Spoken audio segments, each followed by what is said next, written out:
நாராயணம் நமஸ்கிருத்ய நரஞ்சைவ நரோத்தமம் தேவீம் சரஸ்வதீம் வாசம் ததோ ஜயமுதீரயேத் சம்யக் நியாயகலாபேன மகதா பாரதேன ச உபப்ரம்ஹித வேதாய நமோ வியாசாய விஷ்ணவே இதிஹாச புராணாப்யாம் வேதம் சமுபப்ரம்மயேத் பிபேத்யல்பஸ்ருதாத் வேதா மாமயம் பிரதரிஷ்யதி. நம்முடைய பாரத தேசத்தில் தர்மசாஸ்திரத்தை எடுத்து சொல்லுவதற்காகவும் நாம் எல்லாருமே தர்மத்தின் வழி நடக்க வேண்டும், அவனவனுடைய வர்ணத்தையும் ஆசிரயத்தையும் பாதுகாத்து அதன் வழி ஒழுகி நடக்க வேணுங்கிறதுக்காக எத்தனையோ கிரந்தங்கள் நூல்கள் பிறந்தன. 18 புராணங்கள், 2 இதிகாசங்கள் என்று இவைகளுக்குள்ளே முக்கியமாக கொண்டாடப்படுகின்றன. அதில் ஸ்ரீ ராமச்சந்திரன் அவதரித்த கதையை, அவனுடைய அனுஷ்டானத்தின் ஏற்றத்தை, அவனை பார்த்து நாம் எப்படி நடக்கணுங்கிறதை ராமாயணம் சொல்லித்து. ஸ்ரீ கிருஷ்ணனுடைய அவதாரத்தையும் அவனுடைய மித்திரர்களான உறவினர்களான பஞ்சபாண்டவர்களுடைய கதையையும் ஸ்ரீ மகாபாரதம் சொல்ல வந்தது. பாரதத்தில் எத்தனையோ உயர்ந்த அர்த்தங்கள் காணப்படுகின்றன. அதிலே கடைந்து எடுத்து பார்த்தோம் என்றால் சில முக்கியமான கட்டங்கள் நமக்கு கிடைக்கும். அதிலிருந்து அதிலே சொல்லப்பட்டுள்ள பெரியோர்களுடைய உபதேசங்களிலிருந்து நாம் வாழ்வதற்குண்டான முக்கியமான அர்த்தங்களை தெரிந்து கொள்ளலாம்.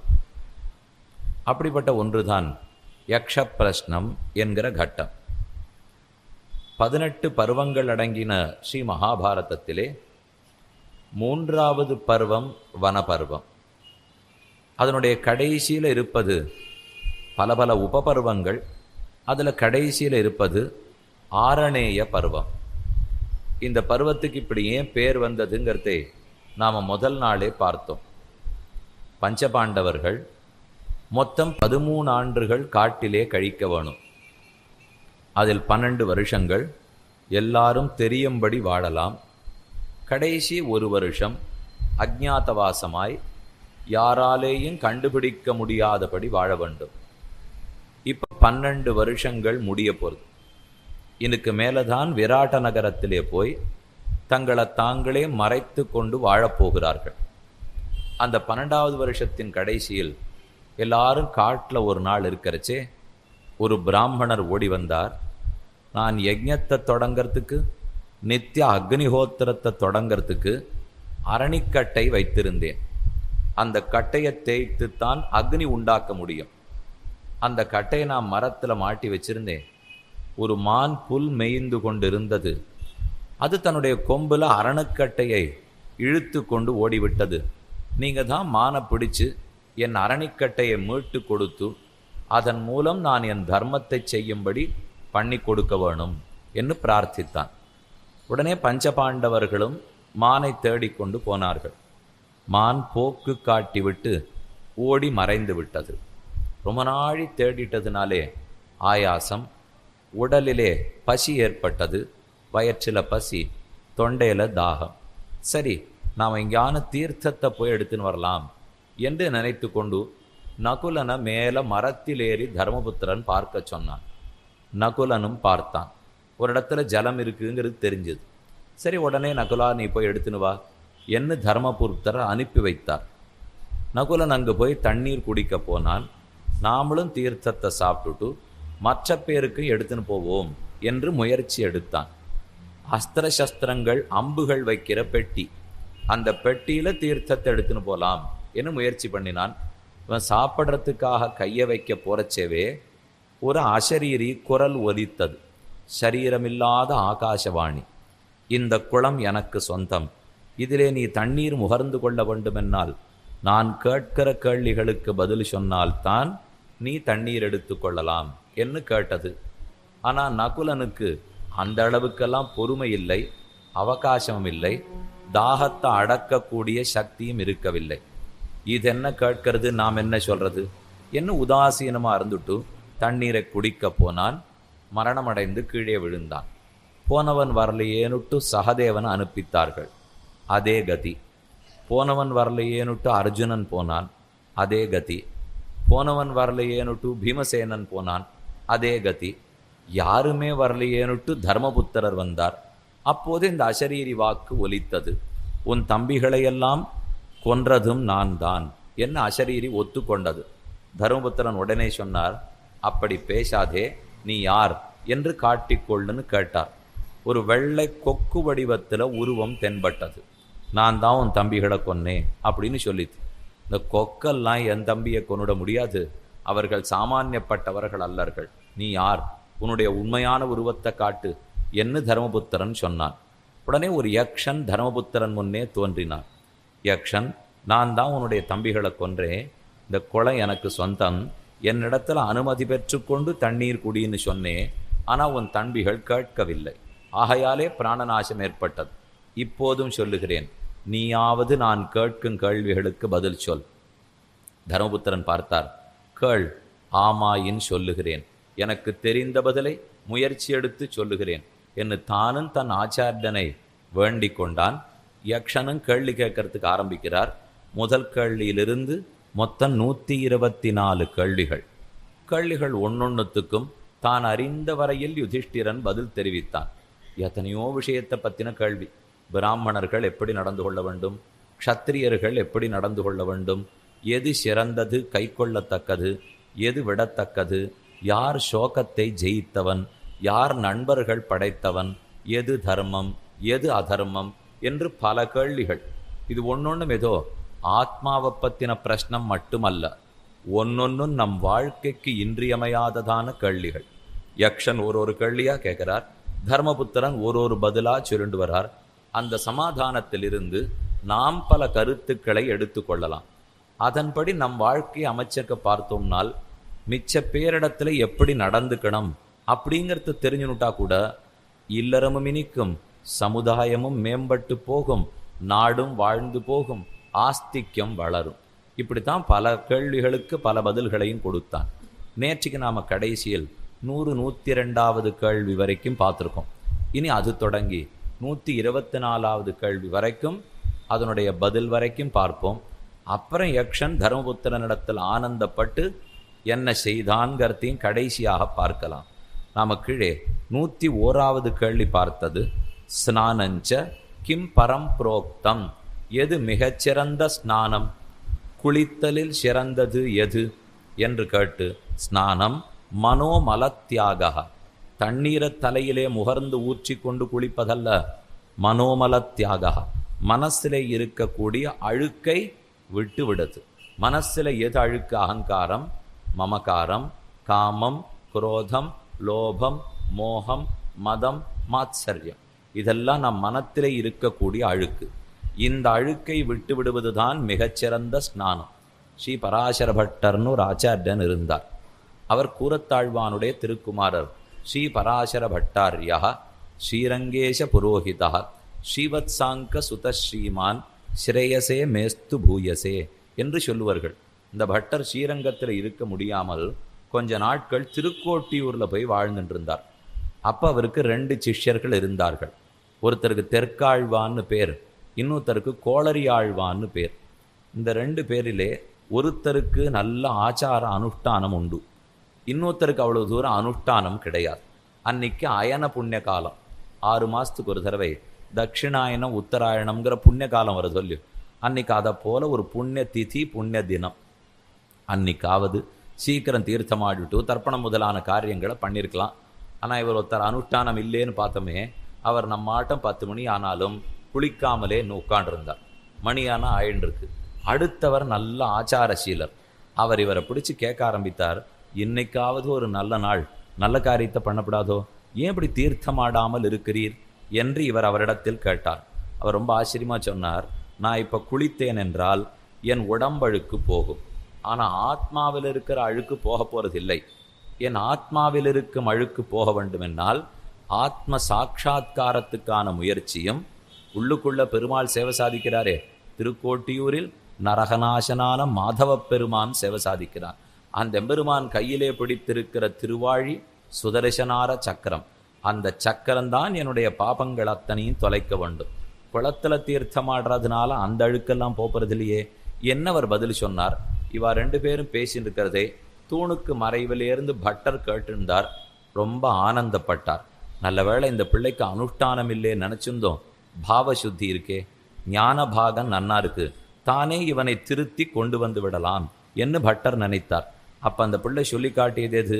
நம்ம போய் குளத்துல குளிச்சுட்டு வந்துடுறதுக்காக எந்த அழுக்கும் போகாது, உடல் அழுக்கு மட்டும் வேணா போகும்.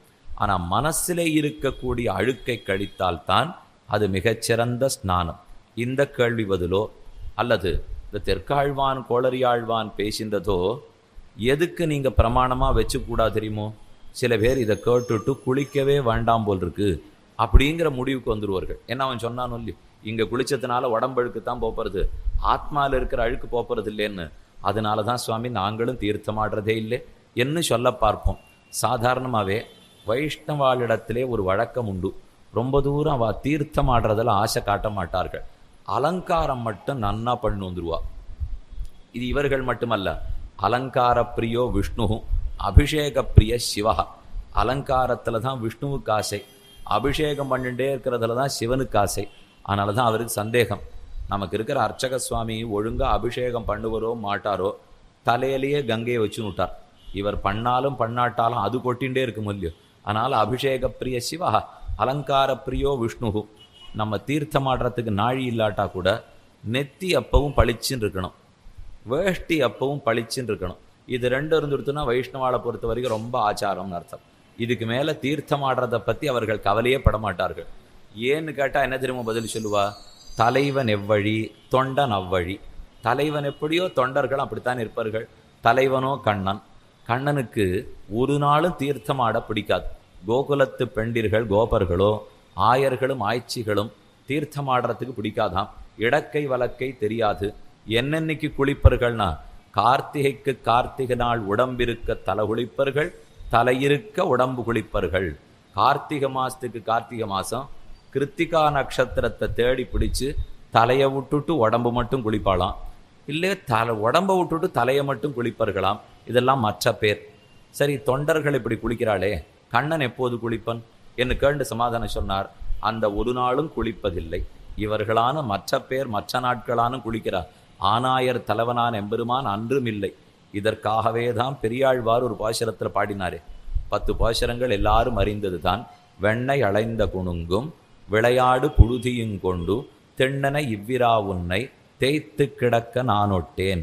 எண்ண குளிப்படங்கொண்டிங் எத்தனை போதும் இருந்து நன்னலறிய பிரானே நாரணா நீராடவாராய். கண்ணனே தீர்த்தமாடுவதற்கு வா. கண்ணன் உடனே வந்து யசோதையனிடத்தில் பதில் சொன்னான். இது பாட்டே யசோதா பாவனையில பெரியாழ்வார் பாடியிருக்கிறது. நான் என்னத்துக்கு தீர்த்தமாடணும்? நான் குளிக்காமல் இருந்திருந்தா இந்த கருப்பு உடம்பிலே ஊர் மண்ணத்தனையும் புழுதியடைந்த பொன்மேனி, பொன் துகள்கள், தங்கப்பொடி பட்டிருக்காப்புல என் உடம்புல பட்டிருக்கு. நானே கருப்பு. இந்த தங்கப்பொடி உடம்புல தூவினது அலங்காரம் பண்ணாப்புல இருக்கோ இல்லையோ. அதனால் நான் குளிக்காட்டா நன்னா இருக்கா, குளிச்சா நன்னா இருக்கா நீயே பாரு. குளிக்கிறத விட குளிக்காட்டா இன்னும் அழகா இருக்கேனோ இல்லையோ. அதனால தான் நான் தீர்த்தமாடுறதில்லை என்று கண்ணன் குழந்தை பிடிவாதம் பிடித்தான். அப்போது யசோதை திரும்ப சொன்னா, எனக்கு அது தெரியறது, நீ குளிக்கிறத விட குளிக்காட்டா தான் நன்னா இருக்கு. ஆனாலும் நாளைக்கு உனக்கு கல்யாணம் பண்ணி நப்பின்ன பிராட்டி மாட்டு பெண்ணா வருவளோ இல்லையோ, அவள் பார்த்து என்னை ஏசுவள். யசோதை கண்ணனை வளர்த்திருக்காளே, குளிக்கிறதுக்கு கூட தெரியாமல் பிள்ளைய வளர்த்திருக்கிறாள் அப்படின்னு அவள் சொன்னா என்னால் தாங்கிக்க முடியாது. புழுதியடைந்த பொன்மேனி காண பெரிது முகப்பன் ஆகிலும் கண்டால் பழிப்பர் நப்பின்ன காணில் சிரிக்கும் மாணிக்கமே என் மணியே மஞ்சனமாட நீ வாராய். கண்ணனே மஞ்சனமாடுவதற்கு வான்னு கூப்பிட்டாளோ இல்லையோ. ஆகையாலே கண்ணனை பொறுத்தவரை அலங்காரம் பண்ணிண்டாலே போரும். அவருக்கு ஏதான அழுக்கு தீண்டினாத்தானே தீர்த்தமாடி தன்னிடத்தில் இருக்கிற அழுக்க போக்கி கொள்ள வேண்டும். கண்ணனே கீதையில் தெரிவிக்கிறான், நமாம் கர்மாணி லிம்பந்தி நமே கர்மபலே ஸ்பிருகா. என்ன கர்மங்கள் தீண்டுவதும் கிடையாது. பகவான் ஏன் தீர்த்தமாட தேவையில்லைன்னா, பவித்ராணாம் பவித்ரம் யோ மங்களானாம் ச மங்களம் தெய்வதம் தேவதானாம் ச பூதானாம் யோ வியய பிதா என்று மங்களங்களுக்கெல்லாம் மங்களத்தை கொடுப்பவனாய், பவித்திரங்களுக்கெல்லாம் பவித்திரத்தையை கொடுப்பவனாய், உலகத்தில் இருக்கிற வாசனா திரவியங்களுக்கெல்லாம் வாசனையை கொடுப்பவனாய், வர்ணங்களுக்கு ஜோதிஷுகளுக்கெல்லாம் ஜோதிஷ கொடுப்பவனாய் பெருமானே பரஞ்சோதிஷாக சேவை சாதிக்கிறபடியால் அவர் குளித்த அழுக்கை போக்கிக் கொள்ள வேண்டிய தேவையில்லை. அவர் திருவடிகளை பற்றினோம்னா நமக்கு மனசில் இருக்கிற அழுக்கு களைந்து போய் நிர்மலமாகி போகிறோம். அவன் வாழ்ந்து காட்டினபடிக்கு நாமும் வாழ்ந்து, அவன் தர்மசாஸ்திரத்திலே சொன்னபடிக்கு நாமும் வாழ்வதற்கு பழகி கொள்ள வேண்டும். அதனால் மனசில் இருக்கிற அழுக்க விட்டுட்டோம்னால் அதுதான் சிறந்த ஸ்நானம். 101. 102வது கேள்வி, தானஞ்ச கிமிக உச்சதே. இங்கே எது தானம் என்று சொல்லப்படுகிறது? தானம்பை பூதரக்ஷணம், எல்லா ஜீவராசிகளையும் நாம் ரட்சிக்கும் ஆசையோடு இருக்க வேண்டும். அபயம் சர்வபூதேபியா ததாம் ஏதத்விரதம் மமான்னு ராமனுடைய வாக்கியம்.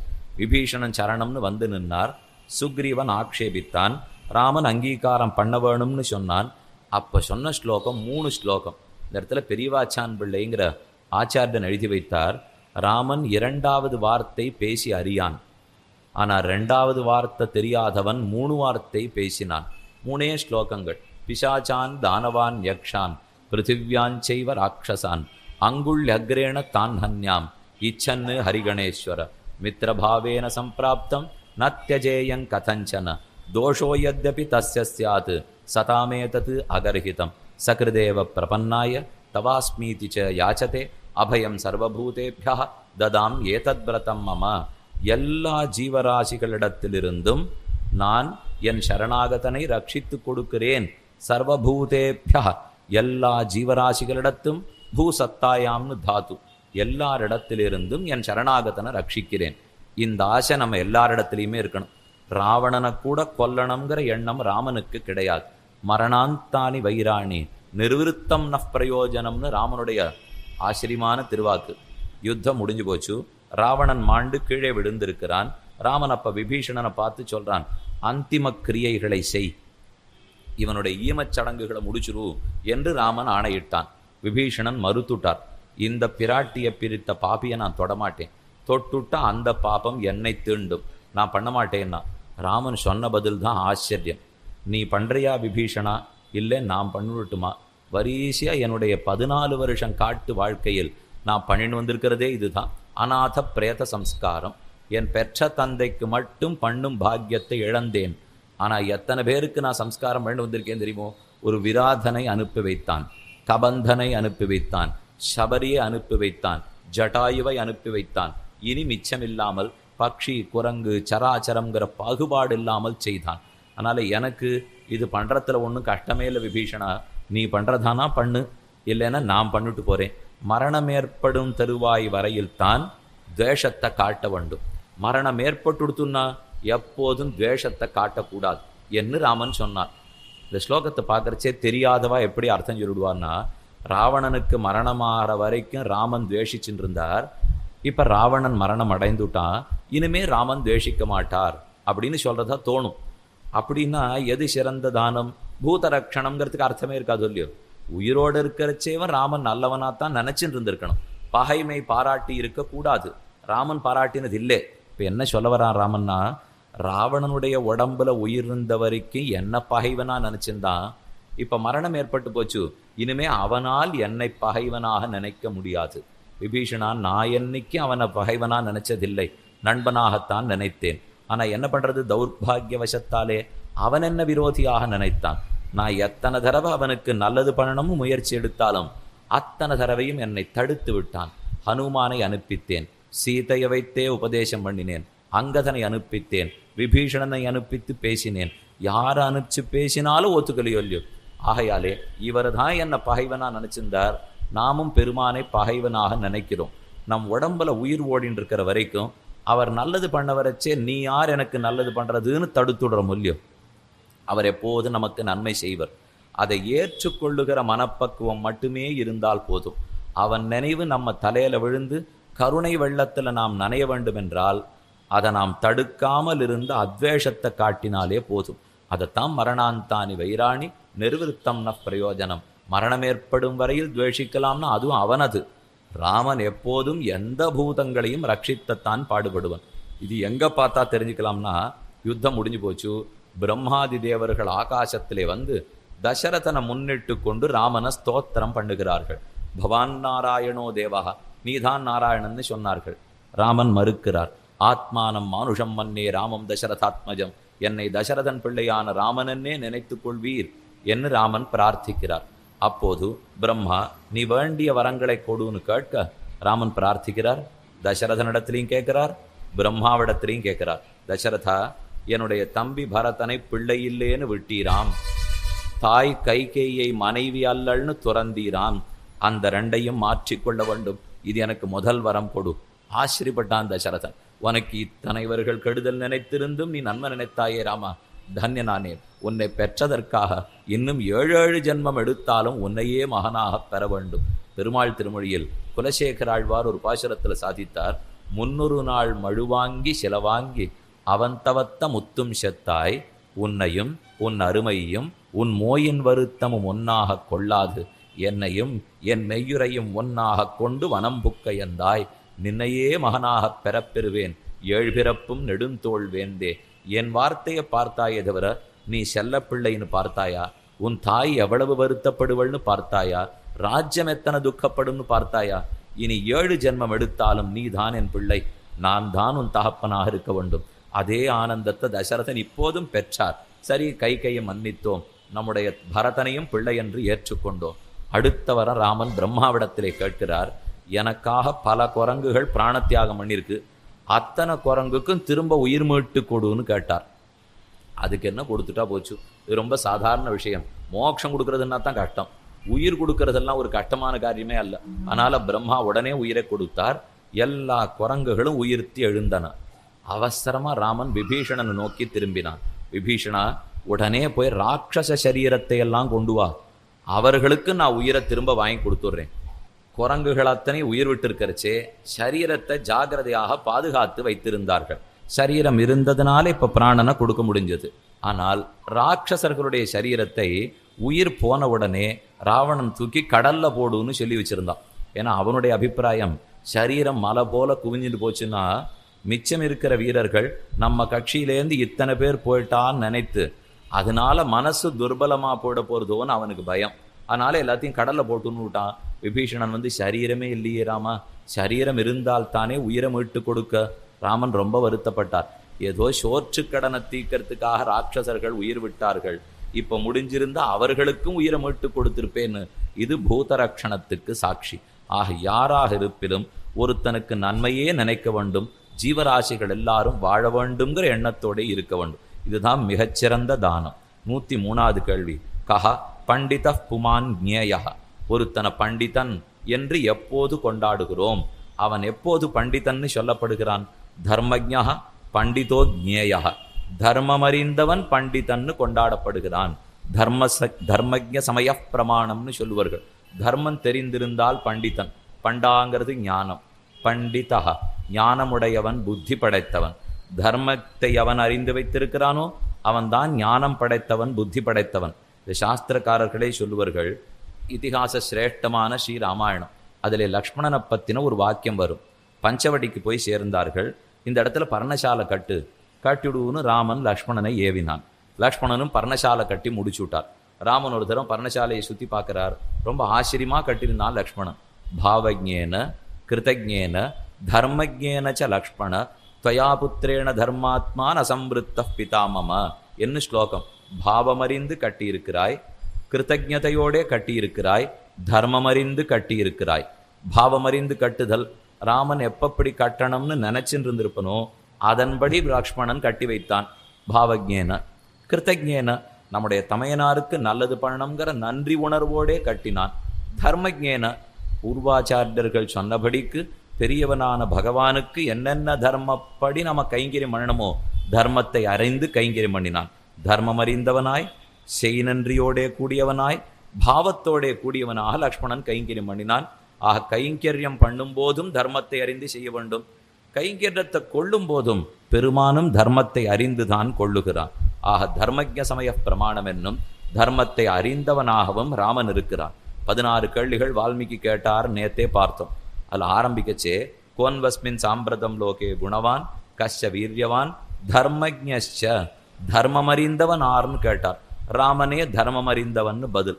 சாமானிய தர்மத்தையும் தெரிஞ்சு வச்சுருக்கார், விசேஷ தர்மத்தையும் தெரிஞ்சு வச்சுருக்கார். இப்போ நமக்கே கூட ரெண்டுமே தெரிய வேண்டும். சாமானிய தர்மமும் தெரிய வேண்டும், விசேஷ தர்மமும் தெரிய வேண்டும். அப்படின்னா என்னதுன்னு பார்ப்போம். சாமானிய தர்மமும் விசேஷ தர்மமும் ஒன்றுக்கொன்று விரோதிக்கலேன்னு வச்சுப்போம். ஒன்றுக்கொன்று பிணக்கில்லை, இதையும் பண்ணலாம் அதையும் பண்ணலாம் அப்படிங்கிறச்சே ரெண்டையுமே பண்ணணும். இந்த ரெண்டுத்துக்குள்ள தர்ம சங்கடம் வந்ததுன்னு வைப்போம். இதை பண்ணுறதா அதை பண்ணுறதா அப்படின்னு ரெண்டுமே தர்மமாக இருக்கிறச்சே சந்தேகம் வந்தால் சாமானிய தர்மத்தை விட்டுட்டு விசேஷ தர்மத்தை பற்ற வேண்டும். எங்கேன்னு பார்த்தால் ராமன் சீதை அழைச்சின்னு காட்டுக்கு போனார். அழைச்சின்னு போக மாட்டேன்னு ராமன் முதல்ல மறுத்தான். சீத்தை சொல்லிட்டா, யஸ்துவயா சக சஸ்வர்கா நிறையோ யஸ்துவயா வினா இது ஜானன் பராம் பிரீதிம் கச்சராம மயாசக. உன்னோட கூடியிருந்தாத்தானே தர்மச்சாரிணின்னு எனக்கு பேரே. அதனால் அக்னி காரியம் பண்ணணும்னாலே உன்னோட கூடியிருக்க வேண்டும். வருவேன்னு பிடிவாதம் பிடிச்சு புறப்பட்டுட்டா. அடுத்து லக்ஷ்மணன் கிளம்ப வேண்டும். ஊர்மிள கிளம்புறேன்னு சொன்னால் கூடாதுன்னு லக்ஷ்மணன் தடுத்துட்டான். அப்போ இத்தனை நேரம் சீதைக்கு பேசின நியாயம்லாம் ஊர்மிளை கிடையாதா? ராமன் புறப்படச்சே மட்டும் சீதை இத்தனை பேசினாலே, அப்ப லக்ஷ்மணன் புறப்படும் போது ஊர்மிளையும் பேசி இருக்க வேண்டுமே என்றால் ராமன் பார்த்தது சாமானிய தர்மத்தை, ஆனால் லக்ஷ்மணன் பார்த்தது விசேஷ தர்மத்தை. விசேஷ தர்மம்னுட்டால் நம்முடைய சாமானிய தர்மமான பத்னியோட சேர்ந்து அக்னி காரியம் பண்றதுன்னு வச்சுனுட்டா அப்ப ராம கைங்கரியம் தடைப்பட்டு போகும். அதை பார்க்க முடியாது. இதை பார்த்தா இதைத்தான் பார்க்கணும், அதை பார்த்தா அதைத்தான் பார்க்கணும். இப்ப லக்ஷ்மணனை பொறுத்தவரை சிஷ்டஸ்தம் வனவாசாய சனுருக்த சுகுர்ஜனே ராமே பிரமாதம் ஆகார்ஷீஹி புத்திர பிராத்தரின்னு சுமித்திர தெரிவித்தாள். லக்ஷ்மணா, உன்னை நாம் பெற்றதே ராம கைங்கரியத்துக்காக. அப்ப லக்ஷ்மணனை பொறுத்த வரைக்கும் விசேஷ தர்மம் ராம கைங்கரியம். அதுக்காக அவர் அக்னிஹோத்திராதிகளை விடுறதுக்கு கூட தயங்க மாட்டார், விட்டுட்டார் இல்லையோ. அப்ப சாமானிய தர்மமும் பண்ணலாம், விசேஷ தர்மமும் பண்ணலாம். அப்படின்னா ரெண்டையுமே பண்ணிவிடணும். சாமானிய தர்மமா விசேஷ தர்மமாங்கிற கேள்வி வந்தால் சாமானிய தர்மத்தை விட்டுட்டு விசேஷ தர்மத்தை பற்ற வேண்டும். இது சட்டம். ஆனா இந்த சட்டத்தை இப்ப எல்லாரும் எப்படி நாம வளைச்சுனுட்டோம்னா, சாமானிய தர்மத்தை பண்ணவே வேண்டாம், விசேஷ தர்மத்தை மட்டும் பிடிச்சிருந்தா போரும் இப்படிங்கிற நிலைக்கு கொண்டுட்டோம். எதுக்காக சொல்ல வந்தேன்னா, இப்ப பெருமாளுக்கு புறப்பாடு ஆறுது. 5:30 மணிக்கு புறப்பாடு போட்டிருக்கா வச்சுப்போம். நாம 5 மணிக்கு கிளம்பினா தான் சன்னதிக்கு 5:15 5:20 போய் சேர முடியும். புறப்பாடாகும். பெருமாள் பின்னாடி பிரதட்சணமாக அனுயாத்திரையாக வரும். 8:30 மணிக்கு புறப்பாடு முடியறது. நம்ம கிரகத்துக்கு வரச்சே 9 மணிக்கு ஆயிடுறது. இப்போ எப்போ சந்தியாந்தனம் பண்ணலாம்? பெருமானுக்கு முன்னாடி நான் போயிட்டு இருக்கேன், அது மிக்க தர்மம். ஏன்னா அனுயாத்திரை போகிறதுங்கிறதே விசேஷ தர்மம். ஏன தாத்தா, எங்கெங்கெல்லாம் தாத்தா தலைவன் போகிறானோ அனுகச்சதி, அவர் பின்னாடியே நாம் நடந்து போகிறதுன்னு நமக்கு ரொம்ப முக்கியம். அப்படின்னு பெருமான் முன்னாடி போயிட்டு இருக்கேனே நான் சந்தியாவந்தனத்தை விட்டுட்டேன்னு இல்லையோ. சந்தியாவந்தனம் இன்னைக்கு பண்ணுறதுங்கிறது சாமானிய தர்மம். பெருமான் புறப்பாடு நடந்தா பின்னாடி போறதுங்கிறது விசேஷ தர்மம். இந்த ரெண்டுத்துக்கும் பிணக்கு வரும்போது விசேஷ தர்மத்தை பற்ற வேண்டும். அதுக்குன்னுட்டு எப்படியும் பெருமாள் பின்னாடி போறோம், அது தர்மம், அதனால சந்தியாவந்தனத்தை விட்டுவிடலாம்ங்கிற மொழியோ, அதைத்தான் தப்புன்னு சொல்ல வந்தேன். சாமானிய தர்மத்தை எப்போதும் பற்ற வேண்டும். ஏதோ ஒரு காலத்தில் தர்ம சங்கடம் ஏற்பட்டா மட்டும் விடலாமே தவிர விடணுங்கிறதுக்காக விட்டுடுறது கூடாது. திருவாராதனம் பல பேர் நித்தியம் பண்ணவே மாட்டார்கள். நித்திய திருவாராதனம் பண்ற வழிமுறைகளை தெரிந்து கொள்ள வேண்டும். ஒரு நாளைக்கு ஒரு 20 நிமிஷம் நேரம் பண்ண வேண்டும். அப்படி நித்தியமே பண்ண முடியலையா, 365 நாளும் பண்றதில்லேன்னு இருக்கிறவாளுக்கு சொல்றேன், நித்தியம் பண்ணிட்டு இருக்கிறவா திருப்தியா இருங்கோ, இந்த உபதேசத்தை நீங்க எடுத்துக்க வேண்டாம். ஒருவேளை அப்படி பண்ணாதவர்களாக இருப்பின் கடைசி பட்சம் சனி ஞாயிறுல ஆரம்பிக்கலாம் இல்லையோ. நமக்கு என்னைக்கு விடுமுறையோ அன்னைக்கானு தொடங்கலாம். இல்லை விடுமுறை நாட்களை விட அமாவாசை தர்ப்பணம், மாசப்பிரவேசம் தர்ப்பணம், பித்ரு ஸ்ராத்தம் முதலான கர்மங்கள் இப்படி இருக்கிற சில நாட்கள்லையாவது தொடங்கலாம். அல்லது வருஷப்பிறப்பு வருது, பொங்கல் பண்டிகை வருது, தீபாவளி பண்டிகை வருது, ஏதோ பண்டிகை நாள்கள்லேயோ புண்ணிய திதிகளிலேயோ தாயார் தகப்பனார் ஸ்ராத்தத்தின் நாள்கள்லேயோ நித்திய ஸ்ராத்த அமாவாசை முதலான நாட்கள்லையோவாவது பண்ணணும். இல்லை அதெல்லாம் எங்களுக்கு முடியாதா, விடுமுறை நாட்கள்லையாவது பண்ண வேண்டும்.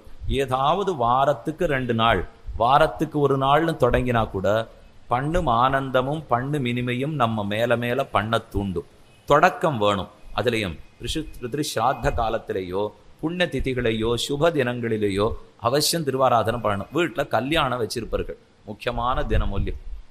நம்ம பிள்ளை கல்யாணம், நம்ம பெண்ணு கல்யாணம்னா நாள் மத்தியானம் கிளம்பி சத்திரத்துக்கு போயிடுறோம். மறுநாள் ராத்திரி வரைக்கும் சத்திரத்தில் இருக்கும். அதுக்கு மறுநாள் மத்தியானம் விருந்தெல்லாம் முடிஞ்சுட்டு தான் புறப்பட்டு வரணும். உண்மையாக பார்த்தா 3 நாள் இருக்கணும். 5 நாள் கல்யாணம் பண்ணியிருந்தோம். நீ போனால் 5 லட்சம் ரூபா சத்திரம் சொல்லுவோம். அதனால் யாரும் போக மாட்டார்கள். இது நீர் 5 நாள்னு சொல்லிட்டு போக நாங்கள் எதுக்கு திண்டாடணும்னு கேட்காதீங்க. நீங்கள் எவ்வளோ கொடுத்து பண்ணுறீங்களோ நீங்கள் பண்ணிங்க. மொத்தத்தில் கிராமத்தில் வாசலில் பந்தல் போட்டால் செலவில்லை அப்படின்னு பண்ணோம்னா தான் 5 நாள்லேருந்து ராத்திரி 12 வரைக்கும் எடுத்துங்கோ. 12 மணிக்கு காலி பண்ணி போடுங்கோ. சாத்விகமான காலம்ங்கிறது கார்த்தால 4லேருந்து 6. இப்போ சத்திரத்தில் பார்க்க போகிறச்சவே ராட்சச காலத்தை பற்றி தான் பேசுகிறான். 12 மணிக்கு உள்ள வாங்கோ. பாதராத்திரிங்கிறது ராட்சசர்களுக்கு உண்டான காலம். அவளுக்கு ரஜனீச்சராள்னு பேர். ரஜனீச்சராள்னா ராத்திரி வேளையில் போயிட்டு வருபவர்கள். நாம் மனுஷர்கள் எல்லாம் பகல் வேளையில் தான் செய்ய வேண்டுமே தவிர ராத்திரி வேளை நமக்கு ஏற்புடையதே அல்ல. அதனால் ராத்திரி போகிறோம், கல்யாணத்துக்கு நாம் போகிறோம், அங்கு செய்கிறார்கள். இந்த காலத்தில் நாம் போய் சேர்ந்துட்டோமே, பெருமாளை எங்கே விட்டுட்டு போகிறது? இப்போ சத்திரத்துக்கு எழுந்துருளை பண்ணிட்டு போயிடலாமா? சத்திரமாச்சே அங்கெல்லாம் ஒரே அமளி துமளியாக இருக்கும். பெருமாள் என்ன ஆகுறோன்னு பயமாக இருக்குது. வாஸ்தவம், நியாயமான பயம். அப்போ பெருமாள் கிரகத்தில் விட்டுடுறோம். அன்னிக்கார்த்தால் அவருக்கு யார் தளி பண்ணுறது? நித்தியப்படி தளிகை பண்ணி அவருக்கு தளி சமைக்கணும், திருவாராதனம் பண்ணணும். அப்போ அன்னைக்கு விட்டுட்டோம்னால் முக்கியமான தினம் வாழ்க்கையில் திரும்பியே வரப்போகிறதில்லை. அன்று ஒரு நாள் தான் தினம். அந்த தினத்தில் என்னை படைத்த பெற்ற தாய் தந்தையான எம்பெருமானுக்கு ஒரு திருவாராதனம் பண்ணாமல், அவருக்கு சமைத்து போனகத்தை தளிகை சமர்ப்பிக்காமல் நான் எங்கே 10,000 பேருக்கு சாப்பாடு போட்டால் அர்த்தமே கிடையாது. என் கிரகத்து பெருமாள் அவர் சாப்பிட்டான்னா மற்ற பேர் சாப்பிட்றதுக்கு ஒரு பெண்ணுக்குண்டான முக்கியமான கடமை. மற்ற எது இருக்கோ இல்லையோ, நாங்கள் சாஸ்திரத்தை படிக்க விடலே, வேத மந்திரம் சொல்ல விடலே, ஓம் சொல்ல விடலே, காயத்ரி சொல்ல விடலேன்னு சொல்லிட்டு இருக்கிறத விட எதை முக்கியமான கடமையாக சொல்லியிருக்கார்கள்னு பார்ப்போம். கிரகத்திலே இருக்கக்கூடிய சாலக்கிராம பெருமாளை கைக்குழந்தைய போல பாதுகாக்க வேண்டியது ஒரு ஸ்திரீக்குண்டான தர்மம். அவள் தான் அந்த பெருமாளை பார்த்து கொள்ள வேண்டும். மேற்படி அந்த புருஷன் என்ன பண்ணுகிறாரோ இல்லையோ, தளிகை பண்ணுறதோ, புஷ்பம் சமர்ப்பிக்கிறதோ, சந்தனம் சமர்ப்பிக்கிறதோ, இவள் தொட்டு சாப்பிட்றேன்னு பெருமாள் ஒத்துருக்காரே, இதை விட நமக்கு என்ன பரிசு கொடுக்க போகிறார்? நீ தொட்டுத்தான் நான் சாப்பிட போகிறேன் என்ன அந்த எம்பெருமானே ஒத்துக்கொண்ட பிற்பாடு அதன்படி நடக்கிறதே நமக்கு இருக்கிற பெருமைன்னு நினச்சிக்கணும். அதனால் வீட்டில் ஏதான முக்கியமான நிகழ்ச்சி வருதுன்னா அன்னைக்கு பெருமாளை மறந்துடக்கூடாது. நித்திய திருவாராதனமே பண்ணுறது வேணும். முக்கியமான காலங்களிலேயாவது பண்ணுவது வேண்டும். இதெல்லாமே சாமானிய தர்மம், விசேஷ தர்மத்துக்காக சொல்ல வந்தேன். தர்மம் அறிந்திருந்தால் தான் சிறப்பு. தர்மம் தெரிந்தவனாக இருந்தால் தான் பண்டிதன். அப்போ நாம் பாட்டுக்கு தர்மத்தை தெரிஞ்சுட்டு திருவாராதனம் பண்ணிட்டு வாழ்ந்துருந்தோம்னா நாமே பண்டிதன் தான். ஆனால் சுவாத்தியாயங்கிற வேதத்தை முழுக்க அத்தியனம் பண்ணிவிட்டு திருவாராதனம் முதலான சாமானிய தர்மத்தை கூட ஒருத்தர் பண்ணலேன்னு சொல்லிட்டால் அப்போ அது சிறக்காது, நிறம் பெறாது. இது பண்டிதனாருன்னு கேள்வி. அடுத்து 104வது கேள்வி. 104, 105க்கும் ஒரே பதில். 2 கேள்வி. 104 ஒரு கேள்வி, 105 ஒரு கேள்வி. வார சஞ்சிகைகள்லாம் வருது சொல்லி வரச்சே மதுரையிலேருந்து யாரான ஒருத்தர் கேள்வி கேட்பார். வார பத்திரிகைலாம் வருதே, கேள்வி பதில் அதில் ரொம்ப முக்கியம்.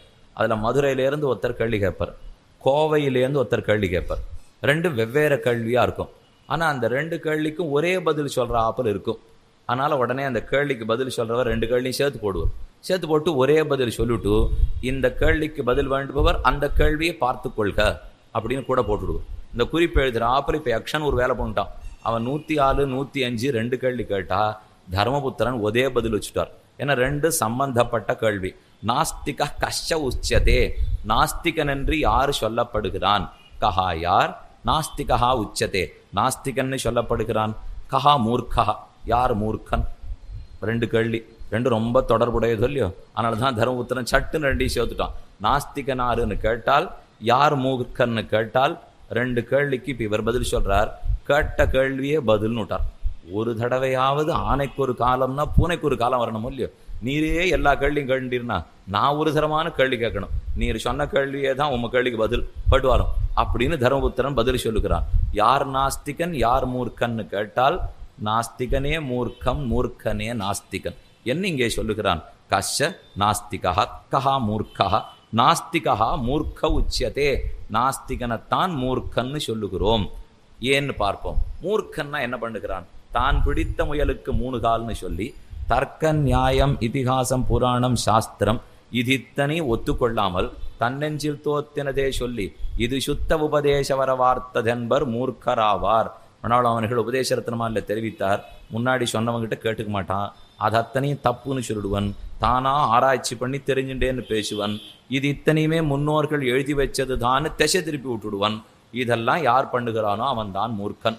இவனை ஏன் இப்போ நாஸ்திகன்னு சொல்லுகிறோம்னால் நாஸ்திகனாரு பார்ப்போம். யாரொருத்தன் பரபிரம்மத்தையும் பிரமாணங்களான வேதங்களையும் பரலோகமான வைகுண்டத்தையும் ந அஸ்தி என்று சொல்லுகிறானோ அவன் நாஸ்திகன். நாஸ்திகன் யாரை சொல்லுகிறோம்னா அஸ்தி, அதனாலே நாஸ்திகன். இல்லே இல்லே இல்லைங்கிறான். என்னத்தை இல்லைன்னு சொல்றேன்னு கேட்டால் பரலோகம் இல்லை, பரபிரம்மம் இல்லை, ஆத்மாவிலிருந்து வேறுபட்ட, தேகத்திலிருந்து வேறுபட்ட ஆத்மா கிடையாது, நரகமில்லை, ஸ்வர்க்கமில்லை, இது இத்தனை இல்லைன்னு சொல்றானோ இல்லையோ. பரலோகம் இல்லைன்னும் வேதத்தை பிரமாணம் அல்லன்னு யார் ஒருத்தன் பேசுகிறானோ அவனைத்தான் நாஸ்திகன்னு சொல்லுகிறோம். இத்தனை பெரியோர்கள் இத்தனை பிரமாணங்களால் அதை நிரூபித்திருக்கிறச்சேவும் அவன் இல்லைன்னு பேசுகிறானோ இல்லையோ. உபனிஷத்தை அவனை ரொம்ப அழகா விவரிக்கிறது. அசன்னேவச பவதி அசத் பிரம்மேதி வேத்வேத அஸ்தி பிரம்மேதி சேத்வேத சந்தமேனந்ததோ விதுஹு அசன்னேவச பவதி. அவன் அசத்தாகவே இருக்கிறான். யாரொருத்தன் பிரம்மத்தை இல்லைன்னு சொல்லுகிறானோ அவன் அசத்து. அஸ்தி பிரம்மேதி சேத்வேத சந்தமேனந்ததோ விதுஹு. பிரம்மத்தை உண்டுன்னு ஒருத்தன் பேசுகிறான்னா அவன் சிறப்புடையவன். பிரம்மத்தை இல்லேன்னு ஒருத்தன் சொல்றான்னா அவன் தான் அசத்து. அசத்தென்னு பிரம்மத்தையும் பரலோகத்தையும் வேதத்தையும் ஒத்துக்கொள்ளாதவன். நாஸ்திகர்கள் கடவுளை இல்லேன்னு மட்டுமே சொல்றதில்லை, அதை காட்டிலும் முக்கியம் வேதத்தை இல்லைன்னு சொல்லணும். ஏன்னா வேதம் இருந்துட்டா கடவுளை நாம ஒத்துட்டு தான் ஆகணும். ராமானுஜர் நாஸ்திகனை பார்த்து ஒரு கேள்வி கேட்டார், ரொம்ப வேடிக்கையா கேட்டார். நியாயத்துக்கும் வேதத்துக்கும் கட்டுப்பட்டு பேசுறவாள்கிட்ட தான் அப்படி பேசணும். ஆனா யார் வேதத்தின் பக்கமே வரமாட்டானோ அவனை வச்சுன்னு வேதம் சொல்றதுன்னா ஒத்துக்கவே மாட்டான். இவன் வேணும்னு வேதம் இல்லைன்னு சொல்லியிருந்தானோ இல்லையோ. ராமானுஜர் அவனை பார்த்து கேட்டார், கடவுளை வச்சுட்டே இருக்கியே, நம்ம ஸ்ரீரங்கத்துக்கு போறோம், வாசல்ல கீழே வாசல்ல தெற்கு வாசல்லாம் போனிடனா கருப்பு கரிக்கட்டையை வச்சு ஏதோ எழுதியிருக்கும், கடவுள்னா ஏது, அதெல்லாம் ஒன்றும் கிடையாது அப்படின்னு சொல்றவர்களுக்கெல்லாம் ஒண்ணுமே தெரியவே இல்லை. அது சாப்பிடுமா, அது தூங்குமா, அது தீர்த்தம் சாப்பிடுமா, என்னமோ நீங்க பண்ணிருக்கீங்களே அப்படின்னு இவர்கள்லாம் ஆசைக்கு வந்தபடி எழுதி வச்சிருப்பார்கள். அவர்களை பார்த்து ராமானுஜர் கேட்கிறார், கடவுள் இல்லேன்னு சொல்லி வெய்யிறியோ இல்லையோ. கண்ணன் பொய் சொன்னான், கண்ணன் திருடினான், 16,108 பெண்களை கல்யாணம் பண்ணினார், ஜாரபுருஷனா இருந்தார், ராசக்கிரீடை பண்ணினார், இத்தனை குற்றமும் கண்ணன் பேர்ல இருக்கோ இல்லையோ. இருக்கட்டும், அந்த குற்றம்லாம் சரியா தப்பா நான் பேசுறதுக்கு வரல, இந்த உபன்யாச தலைப்பும் இல்லை. ஆக கண்ணனை பத்தி இத்தனை குற்றம் சொல்றியே, கண்ணனை உண்டுன்னு ஒத்துனுட்டு தோஷம் சொல்றியா, இல்ல கண்ணனையே இல்லேன்னு சொல்லிட்டு தோஷம் சொல்றியான்னார். இதுக்கு வியாப்தி விகல்பம்னு பேர். விகல்பம் பண்றதுன்னா கேள்வியை உடைக்கிறது. ஒரு கேள்வியா கேட்டு மேலெழுந்த வாரியா இருந்ததுனாலே எல்லாரும் தப்பிச்சுன்னு போடுவா. ஆனா அந்த கேள்வி அதனுடைய சின்ன சின்னதா உடைக்க ஆரம்பிச்சோம்னா அர்த்தம் புரியாம திக்குமுக்காடி போடுவார்கள். அவர் கேட்டார், கண்ணனை உண்டுன்னு ஒத்துனுட்டு தோஷம் சொல்றியா, இல்லேன்னு ஒத்துனுட்டு தோஷம் சொல்றியா? அவன் பார்த்தான், உண்டுன்னு ஒத்துனுட்டு தான் தோஷம் சொன்னேன், இப்ப என்ன அதுல என்ன தப்பு வந்துருக்கு இப்போ அப்படின்னுட்டா. அப்ப நீயே உண்டுங்கிறியே, என்னத்துக்காக இப்ப தோஷம் சொல்றேன்? உண்டுன்னு ஒத்துனுட்டு, உண்டுன்னு ஒத்துக்கிறேன் ஆனா குற்றவாளின்னு சொன்னேன் அப்படின்னு அவன் குதர்க்கத்துக்கு வந்தான். சுவாமி திரும்ப கேட்டார், உண்டுன்னு ஒத்துக்கிறேன்னு சொன்னியே, எந்த பிரமாணத்தால கண்ணனை தெரிஞ்சுட்டேன்னார். நீ பார்த்து தெரிஞ்சுட்டியா? இல்லை, நீ பார்த்ததில்லை, நானே பார்த்ததில்லை, அப்புறம் நீ எங்க பார்க்க போகிறாய்? 2 பேரும் பார்த்ததில்லை. ஒருவேளை அனுமானிச்சு தெரிஞ்சுட்டியா? பார்த்ததே இல்லைன்னா எங்க அனுமானிக்க? அனுமானிச்சும் தெரிஞ்சுக்க முடியாது. அப்ப கண்ணனை உண்டுன்னு காட்டுவதற்கு ஒரே பிரமாணம் தான் உண்டு. லோகத்தில் எப்பவும் 3 பிரமாணங்கள்: பிரத்யக்ஷம், அனுமானம், சப்தம். பிரத்யக்ஷமா பார்த்தோ முகர்ந்தோ தொட்டோ பேசியோ தெரிஞ்சுக்கலாம், அல்லது அனுமானம் பண்ணி தெரிந்து கொள்ளலாம், அல்லது 3வது வேத சப்தங்கள் சொல்லி கொடுக்கும். 3 தான் வழி. இப்போ பிரத்யக்ஷமா கடவுளை பார்த்து தெரிஞ்சுக்க முடியாது, அனுமானம் பண்ணியும் தெரிஞ்சுக்கிறதுக்கு முடியாது. அப்ப சப்தம் மட்டும்தானே வழி. ஒரு பிரமாணத்தை கொண்டு தானே பகவானை உண்டுன்னு நீ தெரிஞ்சுட்டு இருக்க. வேதத்தை கொண்டு பெருமானை உண்டுன்னு தெரிஞ்சுட்டு இருக்காய். அப்படின்னால் அந்த பெருமான் எப்படிப்பட்டவன்னு வேதம் சொல்லுகிறதோ அதையும் நான் ஒத்துக்கணும். தெரிஞ்சுக்கிறதுக்கு மட்டும் வேதம் வேணும், ஆனா அதே வேதம் அவனை தோஷமற்றவன்னு சொல்றதை அதையும் ஒத்துக்கணும் இல்லையோ. நான் எந்த பிரமாணத்தால ஒருத்தனை தெரிஞ்சுக்கிறேனோ அப்ப அதை நம்பித்தான் அவனை பத்தி எல்லாமே நான் தெரிஞ்சுக்கணும். இப்போ ஒருத்தர் ராமசுவாமின்னு ஒருத்தர் இருந்தார், அவரை பத்தி எனக்கு கிருஷ்ணசுவாமி அறிமுகப்படுத்தி வைக்கிறார். ராமசுவாமி எப்படிப்பட்டவர், அவர் வரிசையா சொல்றதுக்கு ஆரம்பித்தார். அப்ப எனக்கு மற்ற எந்த பிரமாணத்தாலே ராமசாமி பத்தி தெரிஞ்சுக்க முடியாதுன்னா கிருஷ்ணசாமி என்னென்ன சொல்றாரோ எல்லாத்தையுமே நான் நம்பித்தான் ஆகணும். அப்ப வேதங்கிற பிரமாணத்தால மட்டும்தான் பிரம்மத்தை தெரிஞ்சுக்கணும்னா அப்ப வேதங்கள் அவனை குற்றமற்றவன் குணமுள்ளவன் சொல்றதோ இல்லையோ, அதையும் சேர்த்து தான் புரிந்து கொள்ள வேண்டும். ஆகையாலே கண்ணனை உண்டுன்னு நீ ஒத்துனுட்டியானா சாஸ்திரம் தான் பிரமாணம். அந்த சாஸ்திரம் கண்ணனை தோஷமற்றவன் சொல்றது, அதனால நீ தோஷம் உள்ளவன்னு சொல்ல முடியாது என்று மறுத்தார். நாஸ்திகன் தப்பிச்சுக்கணுன்றதுக்காக இல்லை கண்ணனையே இல்லேன்னு விடுறேன், தோஷம் உண்டுன்னு சொன்னேன்னா வஸ்துவே இல்லாட்ட தோஷம் எப்படி ஏத்துறது? முதல்ல உன்னை ஒத்துண்டாத்தான் அதுக்கு தோஷமே சொல்ல முடியுமே தவிர உன்னை இல்லவே இல்லை. இந்த தூணை பார்த்தேன், நீலவர்ணத்தில் தூண் இருக்கிறது அப்படின்னு நான் சொன்னேன். தூணை உண்டுன்னு ஒத்துண்டு நீலம்னு சொல்றியா, இல்லேன்னு ஒத்துண்டு நீலம்னு சொல்றியா? தூணே இல்லே ஆனா நீல வரணும்னா சாமி தூண் இருந்தா தான் நீல்யமா கருப்பா எதுன்னே சொல்ல முடியும். வஸ்துவை முதல்ல ஒத்துக்கணும் இல்லையோ? கண்ணனை ஒத்துக்கொண்டு தானாக வேண்டும். ஒத்துனுட்டா ஒத்துக்கிறதுக்கு பிரமாண சாஸ்திரம் மட்டும்தான். சாஸ்திரமனவன குணவான்னு சொல்லுமே தவிர தோஷவான்னு சொல்லாது. ஆகையாலே நாஸ்திகர்கள் வாதம் ரொம்ப நாளா இருந்துன்னு தான் இருக்கும். அவர்களுடைய ஆக்கிரமிப்பும் ரொம்ப நாளா இருந்துன்னு தான் இருக்கும். ஆனா அது ஒன்றும் வளர்றதா தெரியல. அது அதே இடத்துல தான் உட்காந்துருக்கே தவிர அதுக்கு மேல ஒன்றும் வளர்ந்து வந்துடுறதே யார் அதை கண்டு பயப்பட வேண்டிய தேவையும் இல்லை.